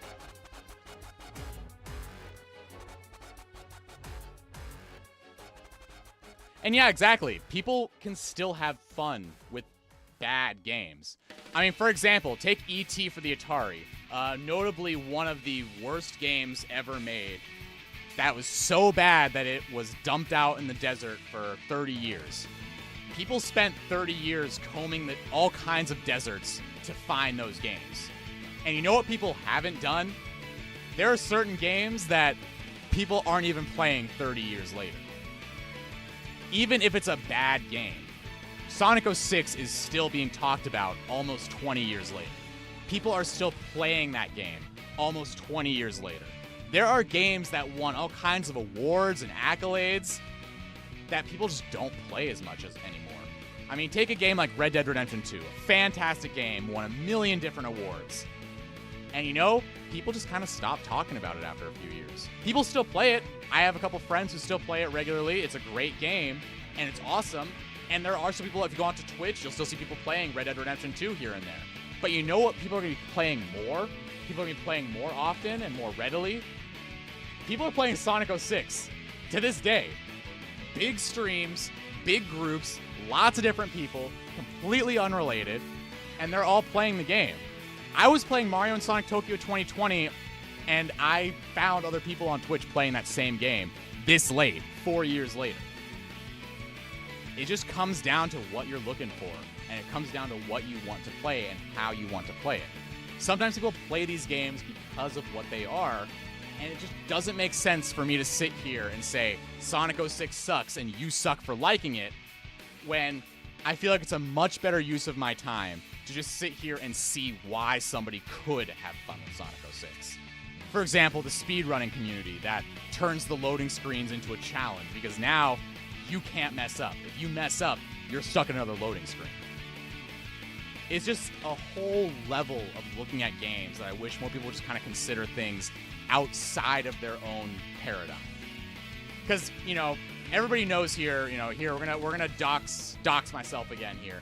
I do not like Sonic Generations. We all know this. This is the running gag of the stream. I've never been a big fan of the game whatsoever, and I even personally enjoy Sonic Forces over Generations because of the weird nonsense Forces did. Like, that's just me. I'm a freak. I'm a weirdo. Radiohead. So that's just how this works. It doesn't matter what I like or don't like. I'm not saying Generations is a bad game.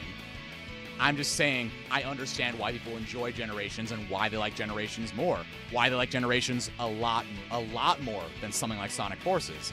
I'm just saying I prefer the jank of Forces because the jank is what keeps me going in a game. For example, I'm playing Sonic Labyrinth because it's Sonic Labyrinth. I'm not playing Sonic Labyrinth because I'm expecting a Sonic platform. I'm not playing Sonic 3D Blast because it's, another Sonic platformer. I'm playing 3D Blast because it's 3D Blast. It is an isometric take on the series. You have these big, expansive worlds. You have all these little animals you can pick up in realistically any order you want. And if you're playing on the Saturn version, you get some amazing, amazing visuals in the special stages. Like, it's a very, very, very cool game because that's what I'm looking for in a game. Whereas if you do not care for 3D Blast, do not care for isometric gameplay, and all you want to do is sit back and play Sonic 3 and Knuckles, why in the absolute hell are you not playing Sonic 3 and Knuckles? Like, if you only want the gameplay from Sonic Adventure, play Sonic Adventure. Nobody's holding a gun to your head to make you play Sonic Frontiers. I didn't like Frontiers either. And you know what? Nobody cares.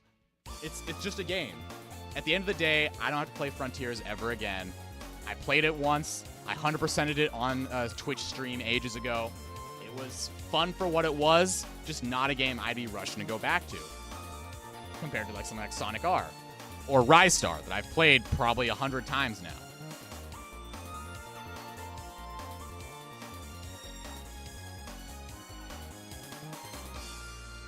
Oh yeah, I love the music. I just have a whole bunch of just different songs on this playlist. There just happens to be a lot of Sonic stuff right now.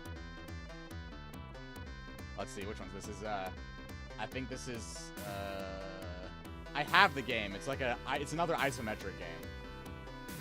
Yeah, Elemental Master.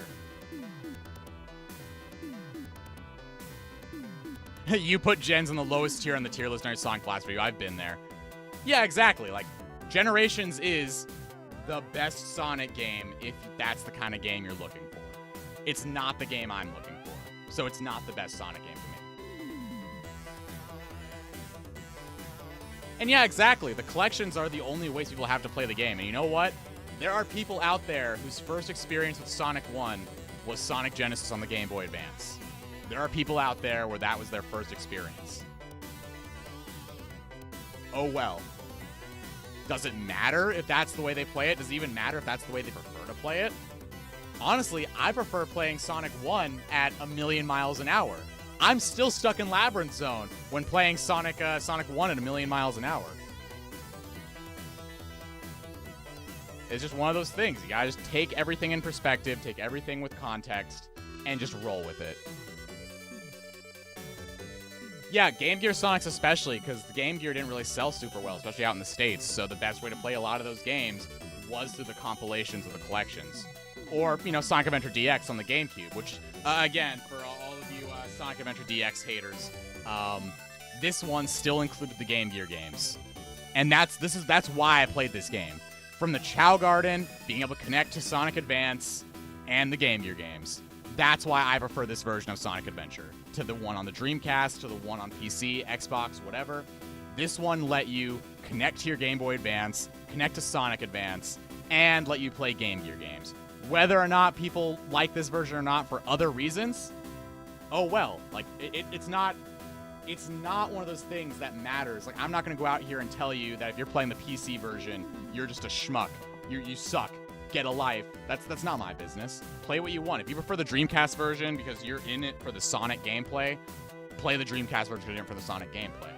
If you're into the GameCube version or even the DX port in general because you just like looking at those pretty textures, you like dealing with the fast load screens, you like being able to skip the cutscenes, if you're a speedrunner, by all means, play the DX version. It's just all very, very different.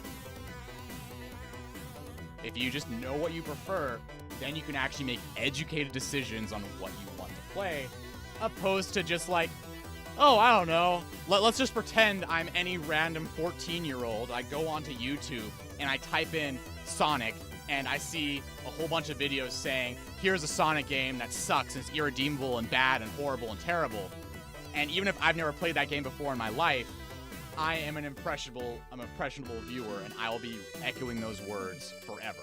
And next thing you know, years later, we have people who have never played half the Game Gear games because they just believe that Sonic Blast is irredeemable. People just believe Sonic Labyrinth is irredeemable. People believe Tails Adventure is irredeemable. It's all bad. It's all terrible.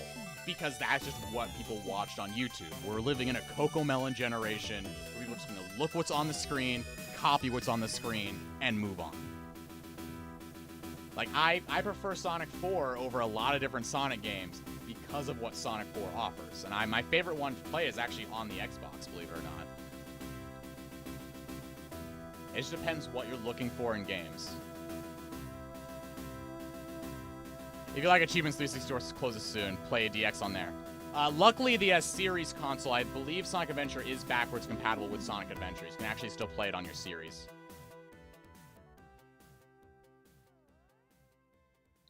And yeah, definitely, just play what you want. Yeah, we're on our end of stream rant, Sonic and Zayden. So, unfortunately, we actually are ending, and I probably should get going soon. I have a video to finish. I'm about, let's see, how many seconds am I into my video right now? We are about 18 seconds into my video. And knowing my editing speed, 18 seconds is basically almost the entire day. But we do have another video on the way. It's been recorded. I'm currently still splitting it up. I've got my music picked out. Wait, I just saw. Yeah. This is our little guy. I use this to point at stuff on screen. So if I have like something on game I want to highlight, like a cool animation or a cool segment, I use this guy to kind of point it out. It's actually a photo of mine. I actually do have one. I love this song. I hope you guys can hear it.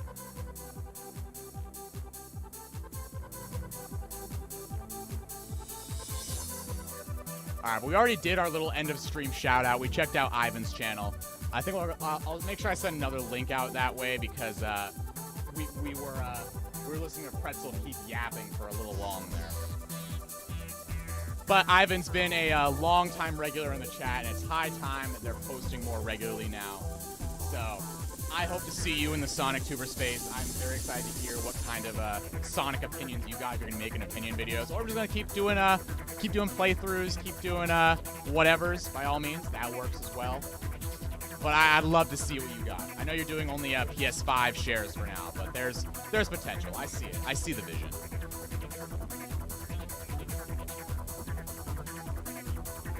And yeah, exactly. That is the way to go about it. Whether or not you like these games, bottom line is at least try them. And at least respect the people who do like them, even if you don't.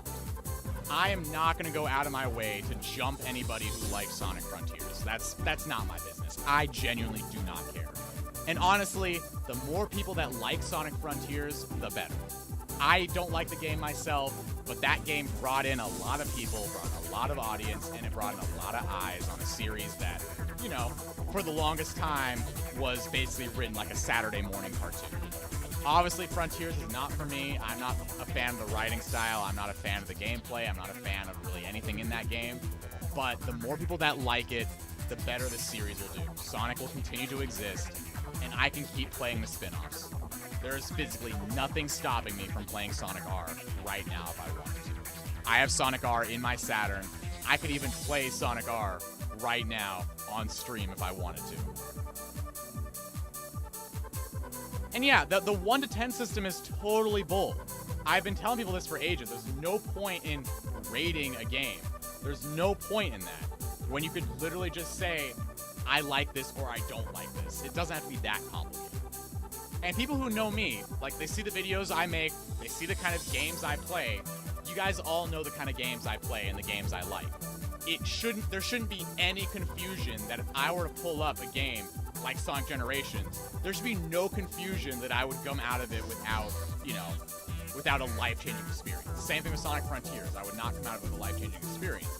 Which is another reason why Dungeons of Hinterberg really, really shocked me.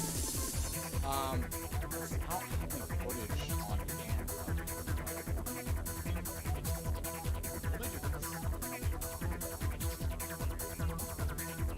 The game is still on sale until August 1st. I don't know why I'm in Ruples right now. I should not be in Ruples. That is very weird.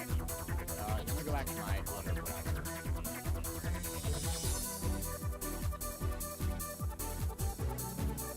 Let me pull this up. I'm gonna show you guys a game that I've been playing. I've waited long enough. So Sonic fans, just hold on for another couple seconds. Just keep holding on like Sonic and Mario would hold on to those little twirly hammers for the hammer throw. All right, there's a game I would definitely like to recommend to a lot of people who, might have liked the combat in Sonic Frontiers, but they kind of wish it was more combat focused opposed to just run in, hold the L button, and be done with it in 30 seconds. Yeah, no worries, Accelerate. I know the Sonic content is over, so you're leaving. If you'd like, I can like hold this. I can hold this on the screen while we talk. Just Just, I'm holding this right here. I'm holding it. I know. If you gotta go, you gotta go. I'm just teasing.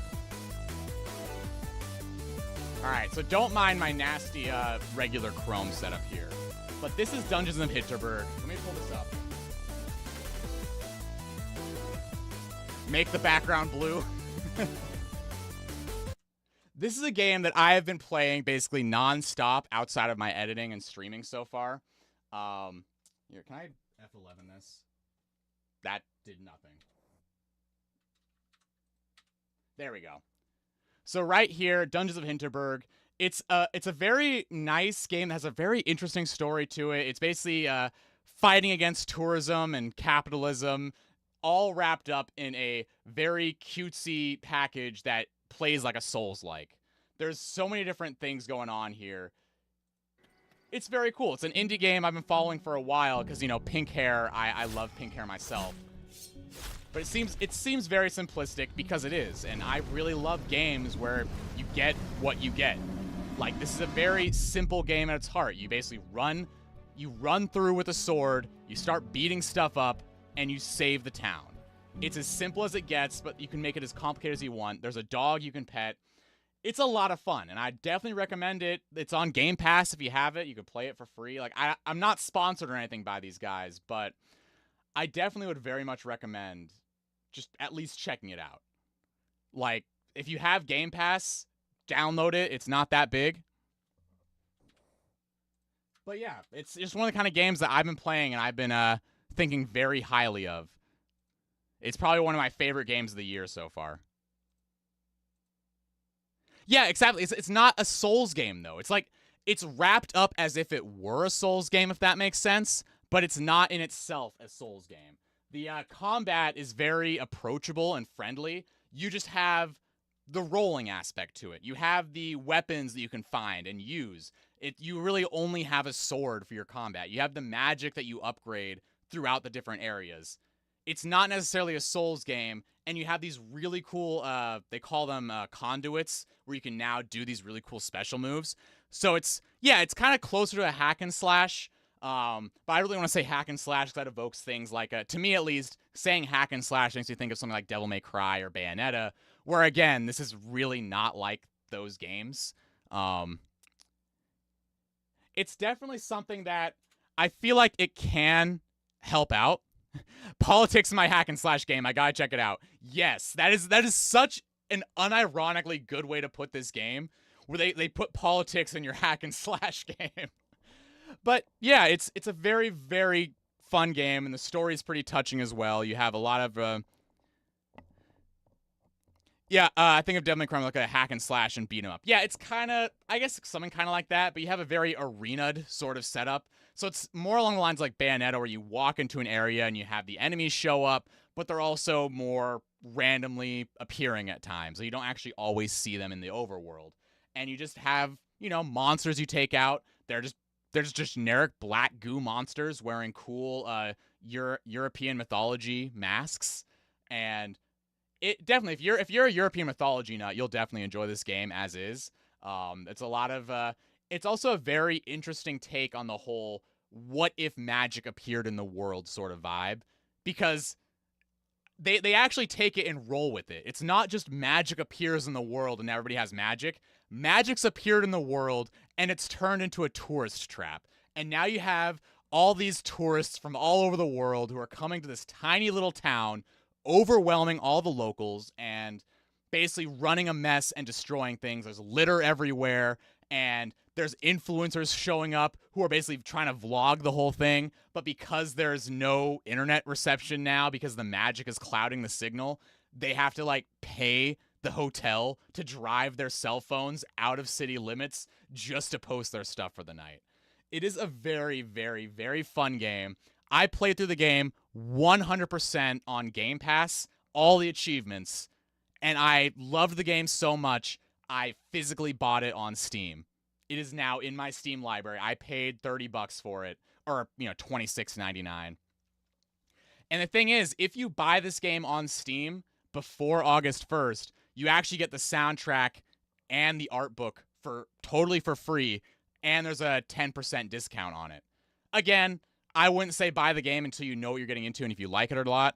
But if you do have Game Pass, I cannot recommend enough to check this game out. It is, if you have Game Pass, it's a free download.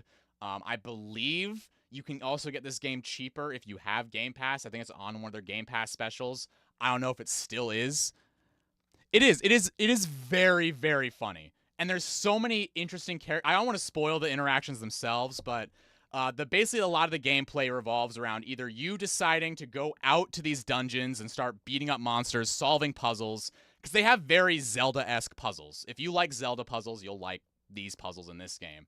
But there's always a balance here. Do you want to go do the puzzles, or do you want to just check out the sights? Like, if you are playing this game, you'll climb up a mountain, for example, and there'll be a little spot where you can actually sit. And you can pass the time by sitting in that spot, and sitting and relaxing raises your stats. And yeah, it's definitely got that very indie flair to it. It's basically, if like Zayden put it, it's politics in your hack and slash game, because it is an indie game made by a very tiny studio, very passionate studio. I don't even have my music on because I'm that dedicated to Dungeons of Hinterberg right now. It is a very, very, very funny game. The character interactions are all hilarious, and they will definitely. It left me making some weird faces. Like there's one guy in particular who I'm gonna put it delicately. He's an asshole. I do not like him, and yet every time I had to interact with this dude, I was making the goofiest face. I was like, I hate you, but you're funny. Like, I don't know. It's definitely a game that has a very soft spot in my heart, and it's really kind of a shame how bad this game is being treated right now, specifically on the Game Pass reviews, because the Game Pass reviews, they're being flooded by one particular streamer who is very negative towards, let's just say, anti-tourism mindsets, very negative towards women being the main character, very negative towards black people existing in a tourist trap game, right? So there's been a lot of that kind of negativity surrounding the game, and people then exaggerating faults with this game that were never really problems to begin with or are antithetical to what the game was trying to do. People are trying to go into this game like it's a Dark Souls, when realistically it's a very lighthearted hack and slash with some fun combat elements. Exactly, haterade for no reason. This game is definitely not a mainstream game. This is a game where if you have a more unique look at gaming as a whole, or even if you don't, like if you feel burnt out on video games, this game basically cured my burnout on a lot of video games that have been coming out lately. Like, I have been so over the whole gritty, dark, moody, big budget, live service style games. Dungeons of Hinterberg, due to how it presents its story and certain things you can do in this game, it forces you to slow down and play a game at a pace that I don't even like. This is a game that's basically antithetical to everything I am, and yet at the same time, it's something I couldn't put down. It basically challenged my own opinions and biases in a way that no other game really could. Basically, you have this game all about this wonderful magical vacation, and they literally sit you down and force you to take a vacation. There are certain times in this game where you have to physically wait. You have to relax. You are forced to enjoy yourself. And it is so funny because even your character is feeling the desire to, like, in all their flavor text, they're just sitting there like, I need to do something. I have this nagging feeling that I have to do something, but I have to sit here and relax. It's so funny. It's a very, very, very well done game, especially for the size of the studio. This is like, if I had to describe like the game and how it is this year, like, this is by far my favorite game I've played all year. Besides, of course, Sonic R. But this game was good enough to get me from playing Sonic R. I haven't played Sonic R in probably about a week, because I've been playing Dungeons of Hinterberg. That is how much I love this game. So definitely, again, like, if you if you're looking for something new, but something that even Hard Pretzel can find enjoyment in, I I'm gonna put the link in chat again, and then we're gonna probably end the stream there because I've been yapping for an extra hour here at this point. So thanks for coming by to the stream. I will see you guys next time. Probably it'll most likely be next Wednesday unless I go out of town. Yeah, next Wednesday should still be good. We're not going out of town until the end of the next month. Yeah, exactly. This is a game that very much emphasizes your own mental health. And it basically smacks you over the head with take care of yourself.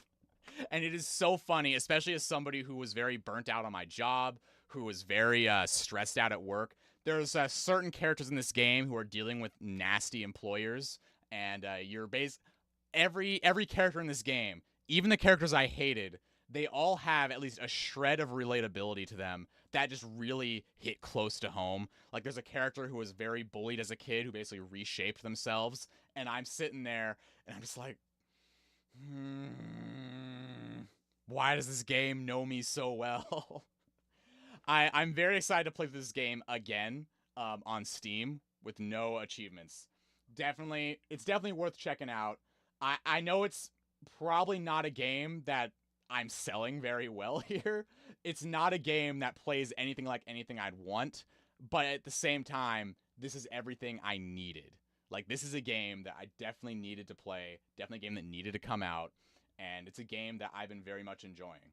So, the Steam exclusive offer is if you buy it within the next week or so, you can actually get the soundtrack and the art book. I definitely recommend the soundtrack is definitely a jam. I love it a lot. I listen to it when I'm editing my videos.